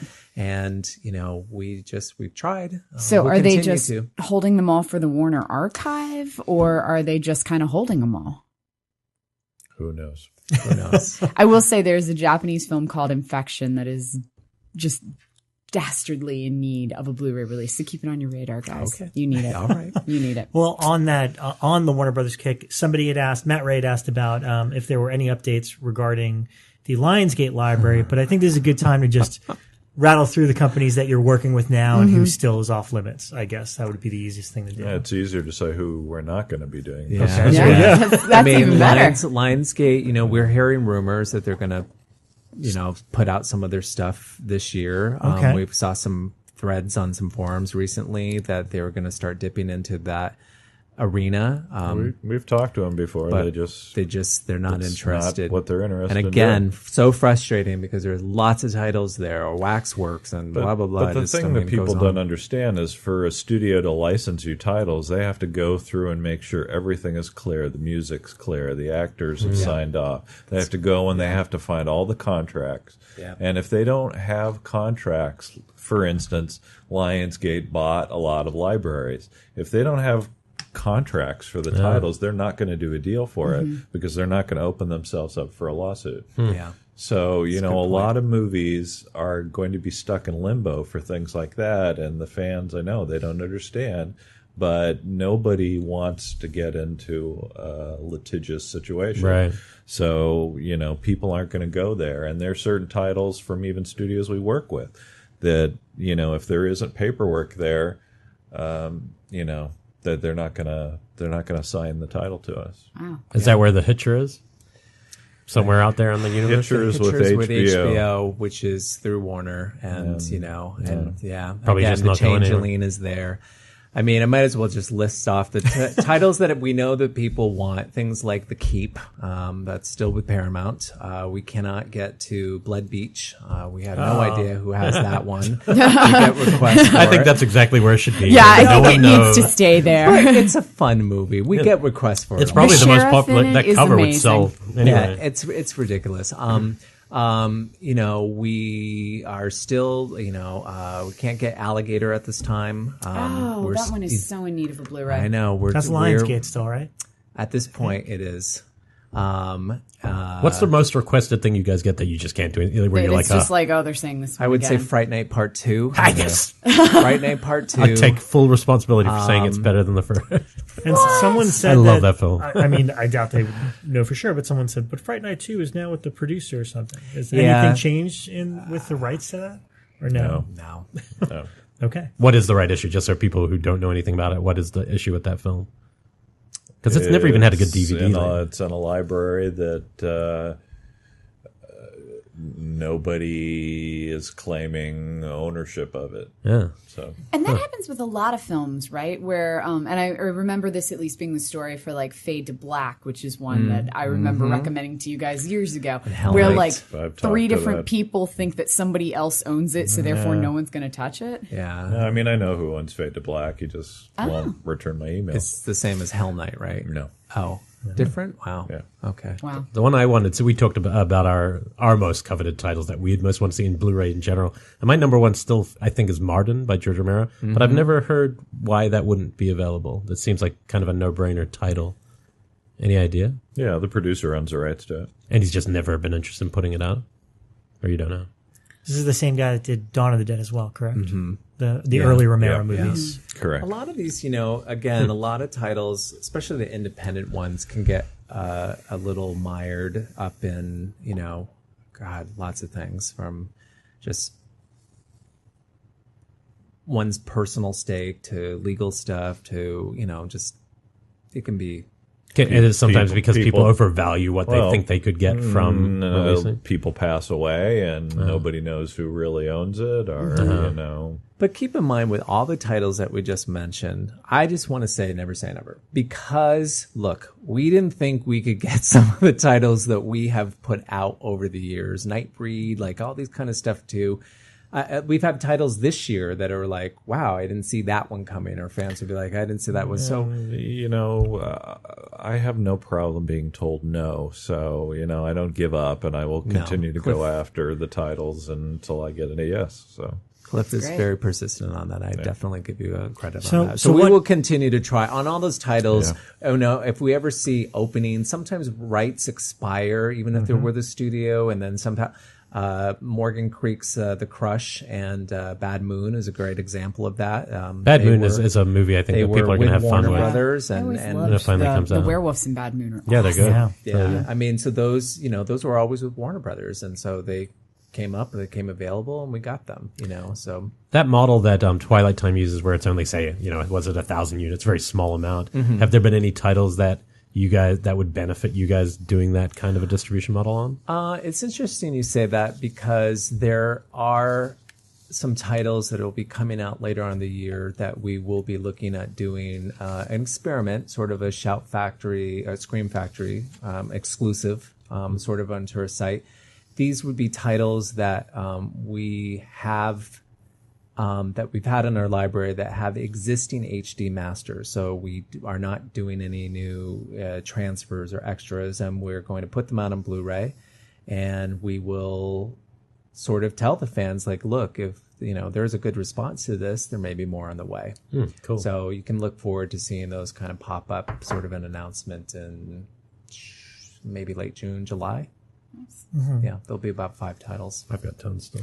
Our friend Daniel Budnick from Bleeding Skull, he just wanted me to him. thank you Weirdest for film taste of Rotar. all. Yeah. Want me to thank you for Rotar on Blu-ray. The day that came out was the day all of our dreams came true. And that just kind of I knew stands there to was a his fan weird. base for it. I got to give Cliff credit. I had never seen that movie before, and then I popped down and watched it, and I remember It has the texting best cover. Cliff and saying, the poster's "This great, movie is so dumb. It's so inept, and so what were they thinking?" It's just, I love it when we get movies like that. We have Hellhole coming up. Finally, Can't we wait. I've saved never this seen movie Hellhole. from. Oh my god, it's like. Do you remember that movie Strange Behavior from the early 80s? Oh, yeah, I own that so, one. Strange Behavior meets like Roger Corman meets A Women's women's Prison prison movie, Massacre. yeah. Like it's just Mary Warrenov's in it, and Oh my God, my it's husband's just- going to love it. is.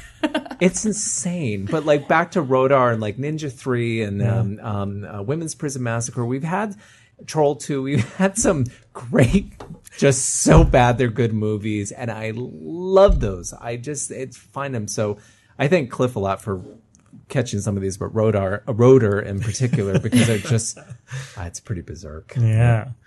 This is more for Cliff and on the Shout Factory side. I'm fascinated by this too. It's from my friend Steven Sapellis about Marvel movies, because you guys have put out the 1990 Captain America, which I love, and some of the other ones.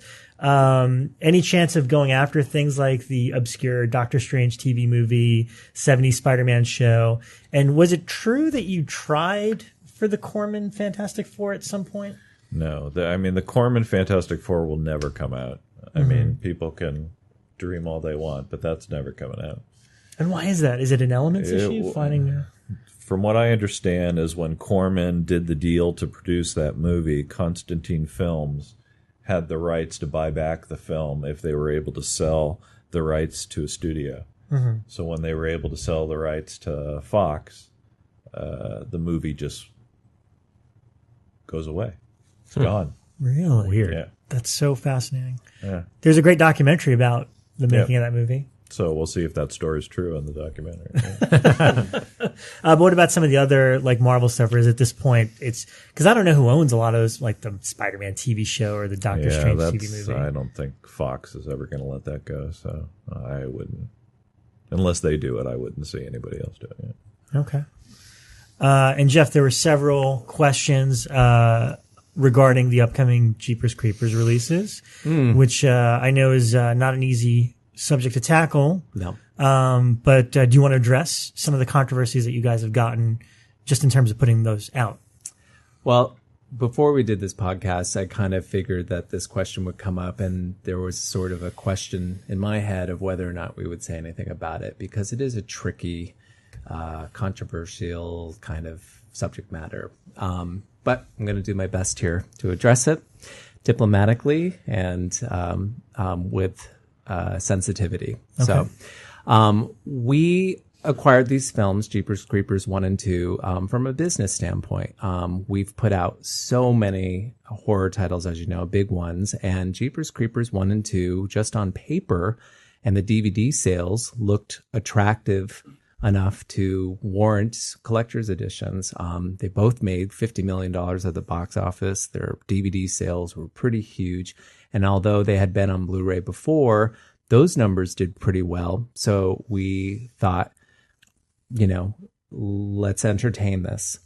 Now, we weren't naive. We knew the backstory, but we also knew that it had come out before. And we did figure that we would get some social media comments on it. Mm-hmm. We were not prepared, however, for, in this day and age in social media, you would think for me doing this for 4 years, I would, not be surprised, but social media now is a place for people to galvanize, and people to bring home the matter, and a lot of people to go on and talk about it. And a lot of people who didn't know about the issue before of the director, and it just turned into a shitstorm that day. It was not a day that I was particularly happy to be looking at our Facebook page. That being said, we want to say that we definitely see all sides of the issue. There's a lot to go in there. The crime itself, forgiveness, divorcing creative from personal. There's a lot of stuff in there. We in our company even had internal strife over this release as well. And the die is cast. The releases are coming out. The extras are great. If you're a fan of Jeepers Creepers 1 and 2, you'll be happy with our releases. If you're not a fan of those releases, or if you, are disappointed that we released it, we acknowledge that, we respect it, and we don't want to take that away from anybody. One thing I will say is that we have had some questions about whether or not we would go into MGM's vault and get the film Clown House, which was unfortunately the film which the controversy took shape and form. And we will not go after that title. We never, ever entertained that title. I hope that for some people, that's not going to balance out the scales, but I kind of felt it was important to let people know that we did think about this. We have heard it all. We are not going to promote it as much on our social media because we don't want to antagonize others that, they have a right to be, their feelings to this. It's complicated for a lot of people. God, I hope that was the best way to do it, because I'm sitting very well done. My face is boiling red right now, and it's a very it is hard because you hear back from people straight away, and it's from social justice warriors, but to legitimate concerns, to people who've had their own issues with similar crimes. It's now, and we're in a world where you hear back straight away. Yes, it's not a one-way And in conversation excess. anymore. yes, and for me, I have to tell you, a part of the success of our brand is we've been really communicated to fans. We address, when there's a problem with a disc, or if there's something that's going on, we like to at least inform. And up until right now, we've just had to keep quiet. We had to keep, and, again, we even debated whether we were going to say anything here. But also as film viewers versus, that's not even to get into the crime part, but as film viewers versus, the social and crime element, it's like, I grew up Polanski being my favorite director, the reason I got into wanting to make movies. And then you learn about a crime and you realize I can't, if somebody ever gets on my case and says, oh, you like, I have nothing to say. I don't know what I can even, I can't defend him. Right. Cause I wouldn't defend him. Right. But then I can't, that doesn't take, when I watch The Tenant, I go, this is one of the best movies I've ever seen. Right. And I can't express, so this idea of differentiating the artist, I'm not saying we should. I'm just saying as a viewer, I don't know what else, kind of like what you're saying. I don't know what to tell you because as a viewer, I want to watch this thing, but I understand the implications around it, you know. And many people, again, had different, different viewpoints of like, well, he served his time, but then other people like, well, that wasn't enough time. And there's, everybody kind of has to kind of personally go at it, in themselves and kind of bring up those issues. And I'll tell you that, that Facebook thread that actually got picked up from some horror outlets because it was like, look, here it all is. I wish we hadn't have had to take the brunt of that to a degree, but I understand it. And again, I'm not trying to diminish anybody who is still angry about it. I mean, we announced the extras a couple of weeks ago, and we've had some attacks on Twitter, and I get it. I understand. We get it. So I think it's brave just to talk about it. Yeah. Right now. All right. Yeah, Well, good. It's a tough good. tough Well, it one is to talk tough, about. and it continues. I mean, it will be. But we. Well, a lot of us saw that. I Yeah. mean, I know I saw the first Jeepers Creeper before knowing anything about it. And Same here. purely objectively, yeah. I Right. enjoyed it very much as a movie with knowing nothing about the story. Yeah, it was and then enough to- afterwards, things get murky. Well, the Creeper is a very modern day boogeyman, and there's a reason why there was, it was so successful and there haven't been many, has there, in the right? last 20 no, years, really? there really hasn't. Yeah. But social media. So it's the beast. I live it every single day. Let me tell you. But I have to there are say- times when I'm surprised you I'm not dive drunk. down the rabbit hole. You guys are so good with the fans, though, because most of the companies that I see on Facebook, they don't respond back if the fans are like, well, you guys shouldn't release this or you should release this. And you guys are responsive. Well, you give them ownership over the stuff. Look, we try to be. We've said this from the very beginning. We are fans. Cliff and I and people in the office. We're fans of this content. We're fan of the brand itself. And if we are on the other end, we would like to, be acknowledged, or sometimes. Unfortunately, there's a lot of times where my page is populated with, can you get this? Can you get this? Can you get this? I can't say it, or I can't, or here's the other thing too. You would think that this would be some common sense, but if a fan says, hey, do you have this movie? I'm never going to say, yes, we do, in an individual, because it's just, that's, we would never disclose something like an announcement just to it'd be kind of cool if you did. Right, no, I know, but it just, You've let a couple slip here Right, before. Exclusive exposed to Caitlin on Twitter. Right. It doesn't kind of, and this doesn't mean that a person doesn't, you don't have to stop doing it. It's just, we've sometimes had to politely say, hey, generally speaking, we don't divulge titles, but in this case, we can't get the keep. Like that's usually how I'll phrase it. But what's often it's funny because we'll even yesterday somebody said, do you guys still do you guys open to requests? And I've said yes, we are. Just keep in mind though that we've probably heard it all at this point, and we have. I don't think there's one. Very rare when there's one that we. Yeah, and if there is one that we haven't heard, then we go, oh, well, it's really obscure, and we probably can't, unless it's in some sort of a film package or something like that. I mean, it's a little more controversial than what we've been talking about, but where the hell's Slumber Party Massacre 2?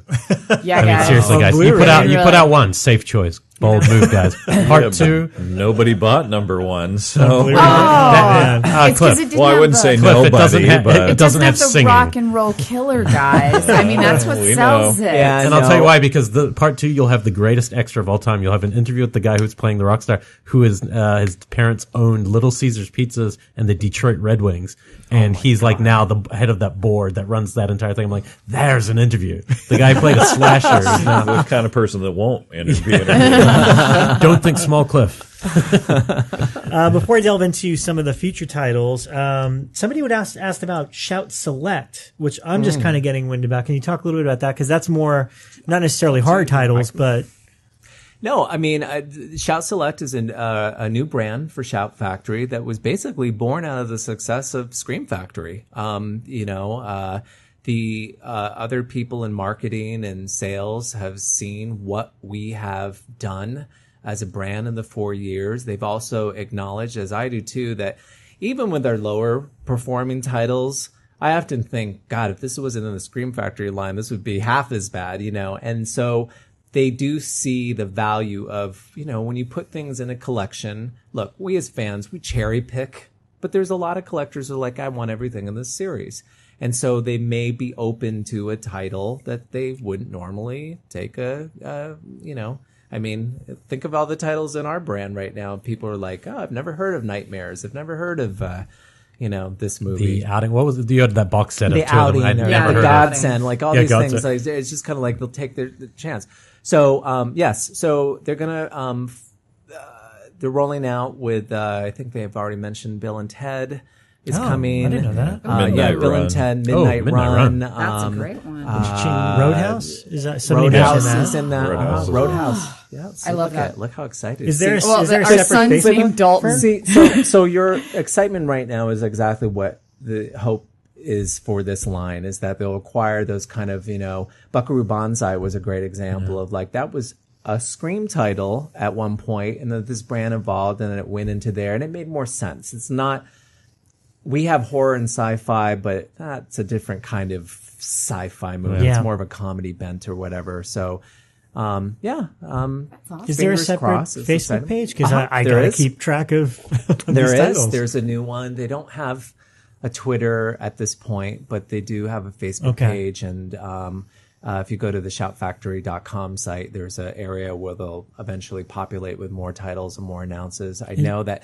Cliff in particular has some good stuff lined up that hasn't been announced yet. I think fans will be really happy about for sure. And it's completely not hot. Well, it could be kind of linked to horror, but I just have to thank Shout Factory in general for putting out the Decline box set, the Decline of Western Oh, Civilization yeah. box set. Much coveted for like, Amazing. I used to work at Amoeba for years, and every time anyone asked about it, we're like, "It's never coming out You because of music did issues." decrease Never. the value of my Like, VHS outside of copies. Thanks, guys. But yeah, for a while, those were like the cornerstone of my collection. Like, yeah, I've got all the Declines on brought that one in, VHS. didn't you? vintage, Yeah. You shepherd but- that one in. Well, it Yeah. was because Penelope and I got along so well when we did Suburbia. Oh, yeah. See, now So, since you're friends that's with what it was. Penelope, there is Summer Camp Nightmare. I'm sure you guys have gotten that title before. but Lionsgate, I think. I think Summer Camp Nightmare. It's a late. might Did she be. direct that one? she wrote it. I don't think she yeah. directed it, but was it's a really late tight 80s, script. like VHS I'll have type to of ask her thing. about that. Yeah, it's about a couple of NBC kids put it who out, I think. Yeah. it's very late 80s, but they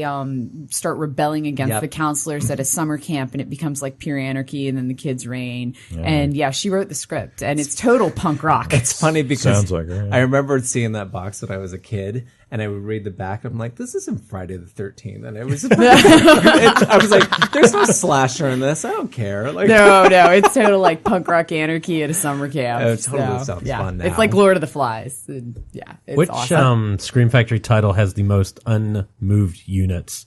And I only ask this not to make fun of them. But because we're gonna But sell some I'm gonna right now. sell 5. I guarantee you, I'm gonna move 5 units tonight of whatever. It doesn't mean it's the least boy. popular, just the most gotta- sitting around. Like they're let me just look at units. Let me look at the list. I even used the word wow, units, you're- not And in the copies. meantime, while you look at the list, I'm just going to say Freeway 1 and 2, boys. That's Freeway 1 and 2 is where it's at. Get there. I will say that. you have let's see. Oh no, I got my list right here. I got it. Sometimes I have to look at these. Well, there wasn't a The TV terrors. the TV terrors experiment just didn't work for us at all. And when we have people that say, yeah, but you didn't put out good TV movies with it. Now I'll say that about maybe the second one with what's her face. I always want to say Kirby from Dynasty. Palin. Kathleen Bell. Oh, Kathleen But the Bell. first one was The Initiation of Sarah, and that's a classic TV 70s movie, and that should have carried it. On some level, You'll Like My Mother, which just came out new one. recently, has often been perceived as a TV movie because it ran on TV so often. It was actually a little theatrical release. That didn't do quite as well as we had hoped either. And so, that Of the kind bigger title, like of a film everyone's kind of heard of. What is there one that's sitting around there? Like, man, we have like this giant. I'm just assuming Well- you're in a room with all the copies. You're surrounded. It's like a warehouse. Okay, so with you here's the guys in thing: is middle. so thankfully on those bigger titles, like I mentioned, Garbage Pail Kids, or Right. something like or Squirm, or something that didn't quite do the level. Yeah. we still don't build like crazy Fortress. units where it's like, wow, we're just sitting on 100,000 of these. That actually happens on the bigger titles that go into Walmart. And if those things don't sell, then it's like, okay, how do we get rid of this inventory? I mean, it can, But those are the modern titles. those are the modern titles. Yes. So you're living in a tower of copies of returned sales from Walmart. Of which title again? So I'm really sad to hear Slumber Party Massacre didn't sell more, because that was one I was really excited about. We were too. We were too. And it looks great. And it looks great. And it just didn't. All right, that's going to be my title then. Please show your love for this company. That's the by one you're Slumber pushing Party this Massacre. And if Slumber we can Party see Massacre. a spike in that, they're going to thank us for that spike. And they will greenlight a Battery 2. You heard it here first. Battery 2, in-house production. This all comes together, guys. Yeah, it's all kismet here. This is why we keep coming So, back. do we have any other amazing questions? I know we had a ton. Well, you know what? You guys covered a lot of ground just in answering. You answered a lot of the questions along the way. Yeah. So why don't we talk about the upcoming slate? How far ahead are we looking? We planned all the way through the summer, or We are pretty much done with basically this year's Summer of Fear. So all of the titles that encompasses beginning of May through the end of August. We've Right. announced all of that, and that's coming. And then at the end of May, beginning of June, we'll be announcing some more September titles, and then at the end of June, the big October titles. We're planning big for October as usual. We have about 8 or 9 collector's editions planned for the rest of the year, starting in September. That's all I'm going to say. There's some really good ones in there. Are you guys Some doing really strong ones, some ones that are going to be surprises, ones that will have new film transfers, ones that will just be, there'll be some really excited people. Well, let's talk about something we can talk about, because I got to say that of all the titles, this might even become my favorite. I haven't watched your release of it yet, but it's one of the best movies I think ever made, and that's Manhunter. And the fact that that's dropping, I mean, I assume you have some of those great extras that it used to have. Had a great interview with Dante Spinotti where he'd break down a visual scene. Yeah, and I always teach with that scene. I always show that clip. I show the clip of the two guys kind of shot reverse shot mirroring each other. And I feel like the success of Hannibal, this is perfect timing. Yeah. For this to be Well, for me, it's, coming out. I of course bought all those Anchor Bay DVDs as they were coming out. So the thing about Manhunter, or anytime you announce a new project that I've already owned multiple copies of, Right. my concern is like, oh man, can I sell my DVD? Is it going to have the director's cut? And now with Army of Darkness and now Manhunter, it seems like you've incorporated everything that's ever been put out and put them on these discs. Well, recently, and this is a great credit to Cliff, we just scored a huge win with the Texas Chainsaw Massacre 2. Yeah. We saw nonstop glowing press right here. and we got it we had fans that when we announced this, they were like, why bother? Yeah. Arrow's done this. The other, why, there's already been, what are you going to do to up the stakes? And we did. And it is one of our best reviewed, and we're really proud of it. But again, a lot of credit to Cliff on this particular. And The artwork was perfect. Yeah, on I think this. that's actually one of your best covers. It's like a lot think of it's a people really really, great cover. responded. Yeah, it's beautiful. and I think it's cool that you included the original scan from the original release. Like that's it. Like, Well, It's not a scan, but I'm sorry. we did because that one was DP approved, and the last thing we wanted to do on this particular release is to not include it because it would sort of be like, well, but our release, and our I mean, scam, some had people to- were like, "Oh, you're including it because your scan is terrible," and that wasn't the case. No, It was our scan just, was better, we were but- trying to Right. make it as complete as it could possibly be. Yeah. And I Well, love and that then- you guys. Oh, Oh, sorry. sorry, no, no, no. I love that you guys. And you've done it. I think on a couple of them now. The Horrors Hollow. yeah, yeah, Sean Sean Clark, Sean Segel. We I- love Sean. Well, I there thought, was- I thought the one he did for Texas Chainsaw 2 is fantastic. yeah, it's amazing. Well, the one we had a lull for a while where we just didn't have the right properties for him to do, and then they just kind of naturally came up. I think he did Village of the Damned and Yeah. Texas Chainsaw. He's doing for upcoming Return of the Living Dead, which Return of the Living Dead is another one where people are like, we announced it last year. What are you guys going to do? Then we announced the extras. There's a new scan. There's new this. And by the way, that new scan, Cliff can already talk about it. But Really? I mean, Oh, man. looks really, I've seen a couple of screenshots of myself. I'm like, wow, okay. So What's the date on that? What that part? is July 19th. That should be a big. I mean, Yeah. I would Yes. imagine. That can't one's wait. to It's one do. of my We're selling favorites. it. We're selling it early on our site. But yeah, I mean, we can already see the pre-orders on Amazon are doing well, and Have you already everything. done the art reveal for that one? That one's all done. Oh, everything is all So set. let me go back to Texas Chainsaw. If I'm picking this up and I haven't seen this since DVD, it's been a few years. Which of these two discs would you suggest if I want the one that's going to look the best to me? First one. For disc one. Yeah. Disc one. Oh, yeah. Yeah, So that's new- the That's why 2K. it's the new 2K okay, scan. new That's 2K really scan nice. is good. That's good to hear. But, Texas Chainsaw, the reason why I cite this one too is that, Return of the Living Dead is following up with it, but you're going to see several of the films that I hinted at follow this kind of same model of like, we realize that you've, either doubled or, bought this before, but we want to aim to make ours as definitive as possible. We announced Invasion of the Body Snatchers recently, and although we haven't announced any specs, we can say that we are doing a new transfer on that. So that's an early sneak Yeah, it's peek actually for people. just one of my favorite movies. It's Yeah. probably my favorite remake. Even up It's there a with really The Fly. great movie. It's really tight. Has Philip Kaufman ever done a commentary on that before? Yeah. He That had was on already. the previous release. Okay, so do you get access to that Yeah. just inherently? It's on there. Yeah, that's cool. And then there's things like Raising Kane, Little De Palma. Yeah, Little De Palma. We're Session 9, Psycho 4, I'm very excited about. Sean Clark is all over Session 9. Yeah. Telling you, if you're a fan of that film, you're not going to be disappointed with the extras and everything he brings to the table. He's been talking about that movie to us for a long time. We've had it on our radar. It was part of our Yeah, I was Universal already deal. a fan of it. Yeah. So, that's going to turn out really good. Let me see, going on here. We got some new films, The Funhouse Massacre. Cliff picked this one up as a new contemporary title. That's Robert Englund. And, The trailer looked what's really his name? fun. Clint Looks Howard really and fun movie. Courtney Gaines. Gaines, Yeah, yeah. it's Yeah. in it. So, I mean, it's just, It's a very fun movie. I really enjoyed it. it's really fun. We've mentioned the Jeepers Creepers.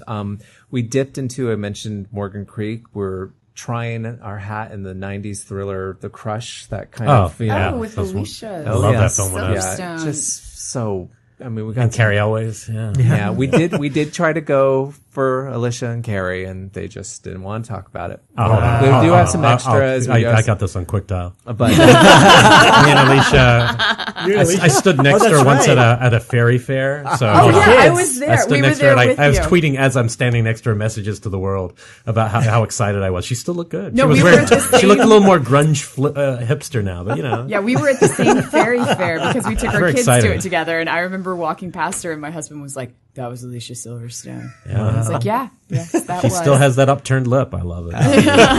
well, she didn't And want. I will buy Crush for you guys. She didn't And now want to talk everyone's about the going to the Crush, fairy which we fair. were a little not surprised, but we were a little surprised. It was her first film. That was like one of I her thought two that biggest was, like, films. What Yeah. kicked off? It Like, was. She It was in was that, her- and then she did like Clueless. the Aerosmith videos. Oh no, the Clueless. Aerosmith, And then Clueless. The Aerosmith videos, and then that Crush, jumped and into then Crush. okay. Wow. Yeah. So that's coming. Cliff's been working really closely with director Eric Red for Bad Moon. Yeah. So a lot of extras, a lot of Yeah. good stuff coming together for that. We're doing a lot of special features for Bad Moon, so the fans should be very happy.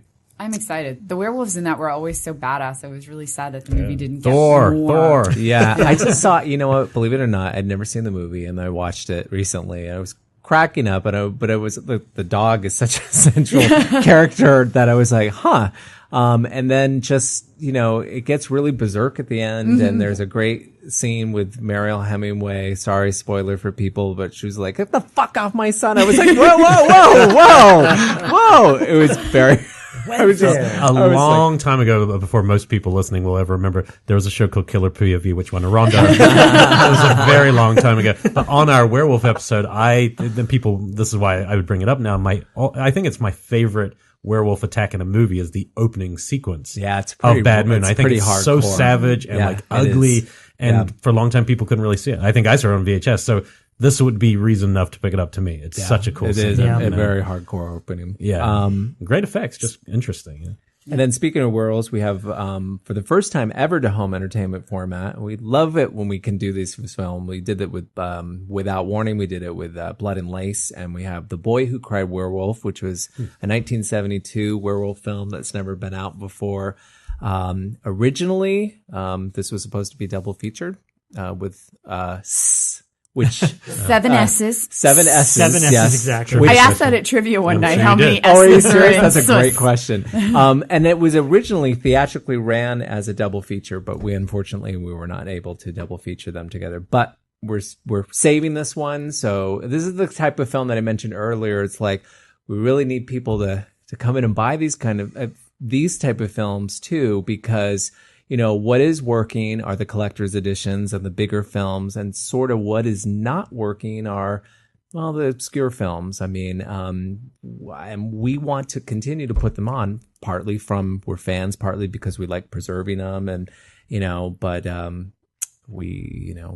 so buy that one. So that's Slumber Party Massacre. We appreciate sales of that. Get movies like that.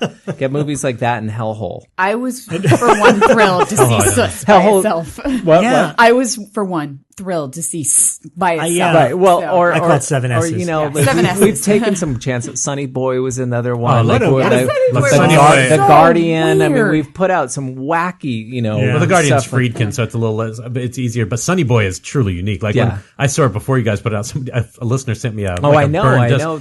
And that You film were a kind of fan blew of my it. mind. I mean, it was just so out there. Yeah, you know? Yeah. it is And I actually pretty haven't seen the Blu-ray yet, so I'm excited to check it out. But I I've had heard the never seen it writer's before really that interesting. movie. Yeah, it was I crazy. gotta track him down. We mentioned Hellhole, but again, I have to say that this is a film that we had canceled years ago. Right. And This is because again, of Elements, right? because of Elements, we couldn't find what we had was, We had an inner positive, but it was missing like 10 minutes, and it was missing all the nudity. right. All the all the good stuff, basically. So, but we were able to track down a print. So it's sort of a Frankenstein, kind of like what we did with Final Terror. Yeah. But it still looks pretty good. looks And I'm great. telling you, if you are a fan of that exploitation type of stuff from the mid 80s, Yo. that's sleazy. I mean, this is a sleazy movie, but it plays in its own wild, weird universe. It's something else. So, It's so weird to see Marjo Gortner in it because he was a preacher, yeah, before yeah. he and became an actor. He's and playing this like a movie is scientist, and it's so sleazy. Yeah. and Ray Sharkey is just this despicable. I mean, there's mud baths in there. There's cat fights. It's just it's nuts. it's just as great as Savage, or not Savage Streets, Yeah. Chained Heat. Yeah, it's Oh, yeah, it has that Chained same. Heat's one of my It's favorite just that prison same movies. weird vibe of like, what were you thinking? But What about that title? This is just off the top of my head. We were talking about it last week. Let's Scare Jessica to Death. Why? Do you know why that one's not on Blu? Paramount. Paramount. And, Okay. Oh, yeah. damn. But it could be at one day. It So could. Warner, be. So One- Warner Brothers. Right? Oh, that's a Warner Brothers too. Well, because Warner Brothers has yeah. the Paramount catalog. There's so many of these little movies that I imagine they would just look so much better. Oh, the I other one know. was Full Circle, The Haunting of Julia. Do you know? We don't know who has. Wait, isn't that Sony had it last, right? But, we don't know. We got a lot of don't know requests if for they- that. I too. feel that I- could be a film that could like The Tenant, where if it was on Blu-ray, suddenly a lot of people would discover it. Like they don't Yeah, know I it's hope, out there yeah. really, but it would. Right. I think that'd be a good one. No, and there's one that I've asked, and oh gosh, the name just slipped my brain, that I've asked about every single time you have come on. The You sequel. ask about Cemetery Man all the time. Yeah, I've asked about Cemetery Man a lot. The sequel to this one is Witch Hunt. Witch Trap? Wait, no. No, Witch Hunt is the second one. Dave, what's the first one? You know this. It's a Lovecraft thing, right? Yeah, it's Lovecraft. It's like an act, and it was on Cinemax. Cast a Yeah. Deadly Spell. Thank you. Board up, Dave. Fred Ward was in the first one, and Dennis Hopper. Dennis Dennis Hopper, yeah, Hopper's it's a in Dennis Witch Hopper. Hunt, I've the heard it's second really one. cool. I've So never Cast seen a Deadly Spell. That's one. They're I both at absolutely HBO. love that one from my childhood. Oh, HBO. Yeah, they have the yeah. Changeling too. Oh, I got another everyone always one. asks about that. Everybody The asks for Hitcher. it. Yep, and the Hitcher. And so why is HBO difficult? They just have they're never. just it's part of Warner Brothers. They It's in that it's in that Don't license. clump. Yeah. I wonder why they wouldn't just like remaster these things and play them on air. You know, that's it's their channel. we will, That's you know, probably where you'll see them before you'll see them on home. Okay, video. yeah. Hold Yeah. on to your assets, I guess. it's interesting. Again, when you put in overhead priorities, I've worked at other companies before. I mean, it goes back to what we said originally is that, if some fans, be like, well, Universal would eventually put out some Blu-ray. No, they wouldn't. No, it's just that the likelihood of that is just not there. So when you're talking with bigger studios and their overhead and all that kind of stuff like that, a title like what you were mentioning just isn't the unit threshold, all that kind of stuff. It just plus they have to hire attorneys to go through all the paperwork, and most of the time it's just not worth their time to go through it. And we always hear, why didn't you include the deleted scenes? Well, that's an illegal issue as well, because that comes up a lot. If there's music that needs to be cleared in those scenes, or if there is an actor who is in those scenes but is not in the movie, you have to go to SAG and you have to clear that. And oh my gosh, people just think it's amazing movies get put out. You know what? People just think this stuff is also just sitting around for you to go access, and it's not. People threw things away. If once you cut the film and it's out on video and it's out in the theaters and it's been on TV, they just chuck the stuff. Yeah. They just don't hold on to it. So it's like, it's very hard to deal with deleted scenes. So that means just to put out Manhunter, somebody had to go clear the rights for Anagata Devita. Well, of course. And that's just like, you never even think about how detailed that has to be. And more what's happening is that they will clear the music for its original broadcast because that's all they're really concerned about at the time, and they won't clear it for home video use. So now you have to go out and clear the music. And there's the thing about, the Damned song that is not in Return of the Living Dead anymore. And, we heard about it at the minute we announced it. And it's like, we would like to restore the song in the film, but we can't. And and it's not for lack of trying. It's just that, in some cases a lot of times we're just not allowed to. Right. Oh. So. Well, like I said, there are many hurdles. A lot of misconceptions about what you do and how difficult it is. Some films roll off, the assembly line, so to speak, very smoothly, and then there's other ones where you get more involved and intricate. And let's not forget dealing with talent and extras, dealing with directors that sometimes can be maybe a little temperamental. That's a nice way of putting it. There's lots of moving pieces and people and artwork, and we have our own politics at Shout Factory too, and there's just it is a juggling act. It is. We make it look easy when you hold that Blu-ray in your hand. You're like but every now and then we're human. There's a spelling error, and believe me, we're called out on it, and we're bummed because we're like, we didn't catch it. But gotta understand that we're just also juggling a lot of information, and it's not like we have humongous staff, Right. Yeah. People also need to remember we're also, a small company too, But anyways, do you get requests for the sequel to Return of the Living Dead, or is that yes all the time? And that's with Warner Brothers. Oh, that was the right thing, because that's always been really hard to. Yeah, it's a hard one to find. I just ask you because we're very obsessed by Ken Wiederhorn all of a sudden because of the new name. Listen, nobody wants Eyes of a Stranger on Blu-ray more than me. It's a really cool fan movie. of that film. So the bad guy in that's super creepy. Just the music and everything. Skin crawls with that guy. But we digress. Okay. We mentioned Bite. We have a new psychological religious themed thriller called The Binding that's coming. That's new for us.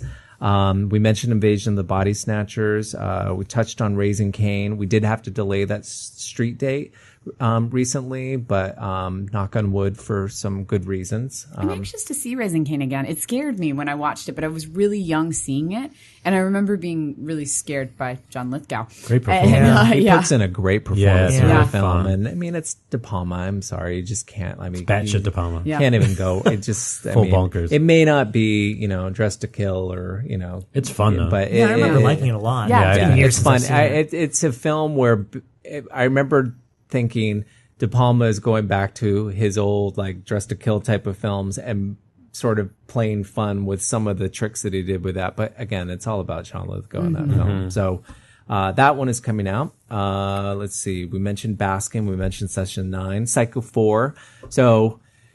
Which is a TV movie. Well, it is a TV movie, Cable. but it's part of the Psycho line. And, Psycho 2 and 3... They sold okay for us. They sold pretty decent.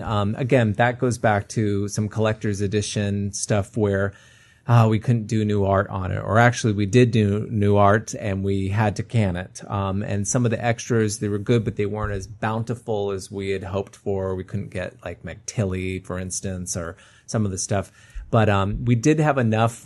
We did have enough people asking about Psycho 4 for quite a while, and well, we got it. That's awesome. Eventually, which is really good. And a lot of excitement on that. We mentioned we had to move Lady in White, which was I forget how to say his last name, Frank LaLoggia film that was supposed to come out in spring, but the director is super, super, super involved in that release. And we just needed to delay it one more time to make some sort of things. We haven't announced all the specs on it, but I think that fans of the film will be really happy. I vividly remember that box cover. With a little kid in the corner with the blue Yeah, I remember shadows. that cover, yeah. That one. I haven't seen it since, I know I rented it when I was a kid, but I don't think I've seen it since then. I remember it's a ghost story. Yeah. But that's about all I got. But the box cover art was crazy good. I've never seen it myself, and I don't know if you've seen it Oh, recently, yeah, I love that Cliff. film. Yeah. Let's give a shout out to your competitors. What is one film? Because we can't just be here to sell. Problem child. I know. tonight. I love Elric's- it. He's the rebel Because you rouser only gave here. me 3 free products. I'm just kidding. Is there a film? No, as fans, because you can't just sit in your own product. Of course, you guys watch everything. Of But course. is there a release this year that impressed you or that excited you that came from a different company that you were like impressed by the release they did? That's a really good question. As a fan, And- made you and- excited. And I don't have any sort of not playing kind in the sandbox type of attitude. I would say, you mean like this year? I think I got to give props to Arrows the Mutilator. I thought that, great release. this movie finally It was came a much out. better release than it deserved. Yeah, I know. Big Ed got way when, good when, on when that. Arrow's releases of Blood Rage and It was the Blood Rage that Mutilator I was are thinking about for us, yeah. hysterically overdone. It's Yeah. just wow for these For kind Blood of Rage. movies. Blood Rage is pretty funny. Blood Rage is actually a pretty fun movie. Oh no, it is. I don't know if the it Mutilator's is. fun or if the murders are good, but Blood Rage was. I would was say, impressed by Blood Rage. Grindhouse Pieces did a really good job this year. They did a great job with the transfer. And are they even competition? Because he's so specific. I mean, that's. Well, they but don't when put out many when a titles. release does come out, and then it is competition to a Everything's degree. a Everything competition, is, yeah. I can't, I don't know if Scorpion or Code Red has put out some stuff recently, but I usually like some of the Code some Red. of the I'm titles. lately really liking Kino Lorber because I picked up the Effects movies and Highway to Hell, which was an obscure early 90s movie. Gog they and Black have Sleep. they have some interesting releases, and there's some that I'm a fan of that I'll get down the road. I mean, like I said, I'm happy to see these come out. Would I like for more of them to come out through our line? Yes, but we know that we're that's not financially feasible, and some of the titles that the other studios are getting too. Well, we often scratch our heads and say, okay, well, we wonder what your overhead is like, because we kind of know how some of those titles are going to sell. And we do kind of wonder, are you going to make a profit on that one? But Who's releasing the when Phantasm is finally released?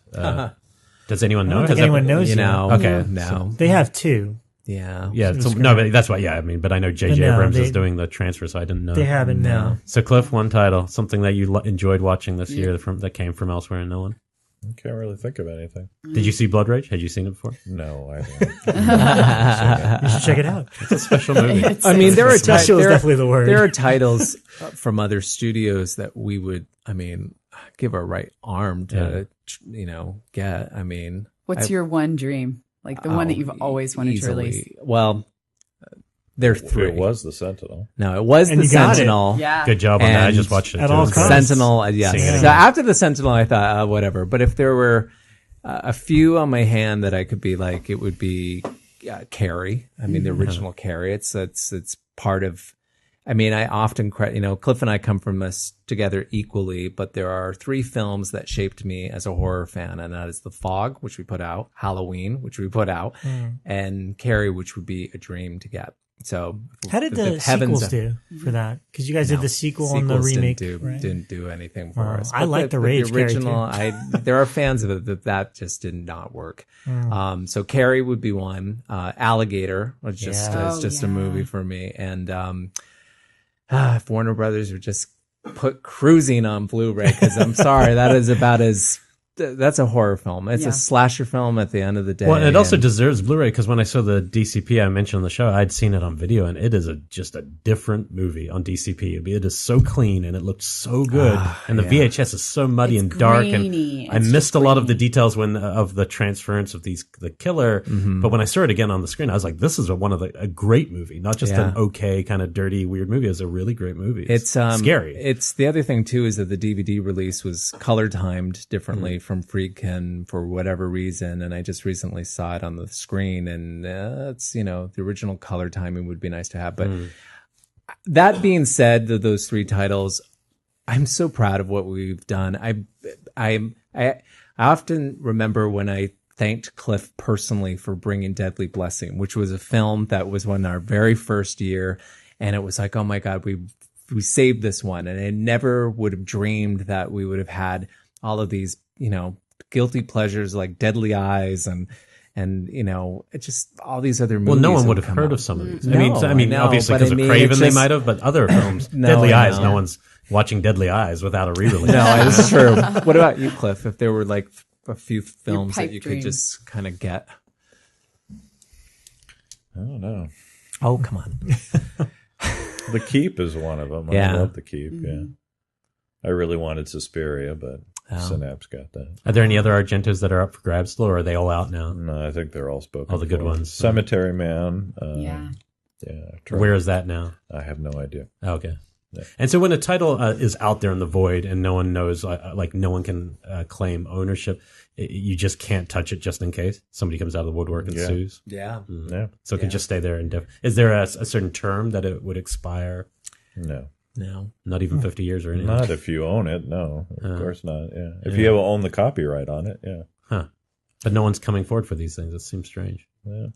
At this point, in terms of filmmakers, I think it's what's really cool about Scream Factories. You've kind of, in the same way that Criterion celebrates certain filmmakers. I love that you've put out almost all the John Carpenter stuff. Wes Craven, Stuart Gordon, Tobe Hooper, tackled them all. Yeah. Any other filmmakers or anything missing from the? I mean, I feel like you've covered all bases. What other filmmaker could there possibly be of the quote unquote masters of horror? We'd love to get our hooks into Cronenberg. Yep. Rabid never got a Blu-ray. Yeah, that would be Shivers. sort of an Shivers. obvious It's a good choice. one. That would be really good. I don't know. I think when you think of the handful of it's like Carpenter, Craven, Cronenberg, De Palma, to a degree Hooper. Yeah. Although someone did point out, we have now successfully put out the 3 of his crazy canon classics. Yes. And that is awesome that we did. Cool. That's pretty remarkable for that. Yeah. I don't know. Is there other? I mean, Argento, John Landis. John Landis. Yeah. I love Innocent Blood. I like that movie a lot. Yeah. We get requests for that. We get requests for that a lot. For sure. Warner, damn you, Warner Damn Brothers. Do Warner get these messages from fans that they're what? like the black hole of the releases? The thing is that they do. Yeah. I mean, because we've obviously been around for 4 years, we blatantly said, sorry, we can't, Warner Brothers. And we have to imagine that they are getting requests on their social media or their stuff too. So do they just think they can't make money off this stuff? I don't know. They've recently dipped their toes into some horror Blu-ray releases. Wolfen and The Hunger came out from them recently. Yeah. I don't know how they did. It's just funny to start with Wolfen. Yeah, it was a head scratcher. I was glad. I like the film, but I was like, okay. You get all these Albert Finney requests, so we're going to give you Wolfen. It's a little dry, even for a director werewolf of Woodstock, which was a huge film. Yeah, for maybe. Brothers, I mean, and you don't know, interesting. maybe the director is he still alive? I don't think so. No, I don't know. You never know if somebody just said you need to put this out. You don't know sometimes the behind the scenes. I think they there's just politics. caved to the Gregory Hines fan club. But those things are powerful, man. It's a movement. It was an Hines. interesting choice. Yeah. Yeah, I have both of those, and they look fantastic. Yeah, they're fine, so. But they're not. They're definitely not cranking them out quick enough, or I hope that if they do break, it's for you guys. Mm-hmm. Yeah. I hope the whole library spills out one day. There's so much good stuff. We would love that, including Candyman, right? Candyman's Candyman is Sony, but that's still kind of locked up. Yeah, and that must be one of the last big, one of those titles where it's like, oh my gosh, Candyman. funny enough, like I said, Warner Brothers, like if we got like The Hidden or Critters or there's we got Creep Show, if we had Salem's Jesus, Lot. yeah, you forget how Warner many Brothers things has, and then over at Sony, yes, Candyman's a big one, but then there's some other stuff in there too, And there's different versions of the Salem's Lot. I remember there's is it a British version that's longer or something? There's a shorter European one that's got, I guess, gore footage because it was released Right. theatrically. Right. I know Mike Williamson was hunting a print. He was trying of to it. get a print to screen once, and that would have been cool. But Well, I will say this. You know what? Years ago, we didn't think we were going to get Hellhole, and we got it. Sometimes, I know it's a totally different league, but there is something to be said of casting out energy, hopeful Yeah. energy. Well, I mean, the Halloween And box set. The I mean, Halloween it's box set. unbelievable that you put that together. Come on. I mean, we heaven and earth got keep moved holding out for together. Blood Beach, guys. Well, you guys have sold me on Hellhole. Yeah, I'm down for Hellhole. Wow. Well, as always, it's always just so much fun to talk to you guys and enlightening. And Oh my God. it's good to know the people that put these titles out are as big fans and have reverence for this material as much as we do. So we thank you for joining us on Shockwaves.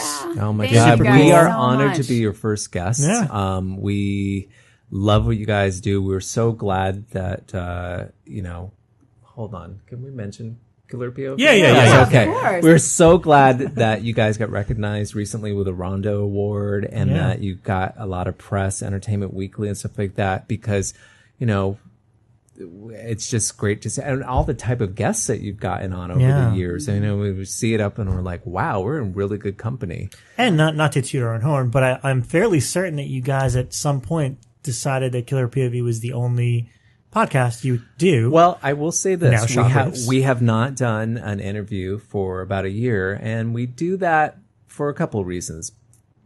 Cliff and I appreciate our privacy to a degree, but we also felt like, for the first 3 years or so, we'd sort of told our stories through some Fangoria issues and through podcasts and some other interviews that we weren't quite sure what to tell, but we like checking in with you guys in particular every year because we also want to personally talk to our fans that way too, where we don't always have the time. We don't have the time. We're so busy actually putting out the releases and going through all the stuff. So we're speaking to you, but we're speaking to, our hardcore fans that really do support us, are very loyal. We could not do what we're doing without them. We wish we could do this more often, but there is something to be said of just kind of like holding that card to the vest a little and then giving them, out when the opportunity is. we love it, and we thank you for using us as the outlet. Come back just before October releases hit. Yeah. We'll do a whole October we'll do a thing. whole October one. Hey, That could be a good comeback there. we do have a lot of good things planned for the fall in particular. It's going to be one of our heaviest Q4s. I think people will be very, very, very thrilled. Can't wait. All right, let's Nice. move some Slumber Party Massacres, people. Okay, everybody, Do it on me. online Do it Slumber on me. Party Massacre. I will rebuy it. Excellent. And we'll see you guys next week. Yeah. Thanks. Thanks, Thanks, guys. guys.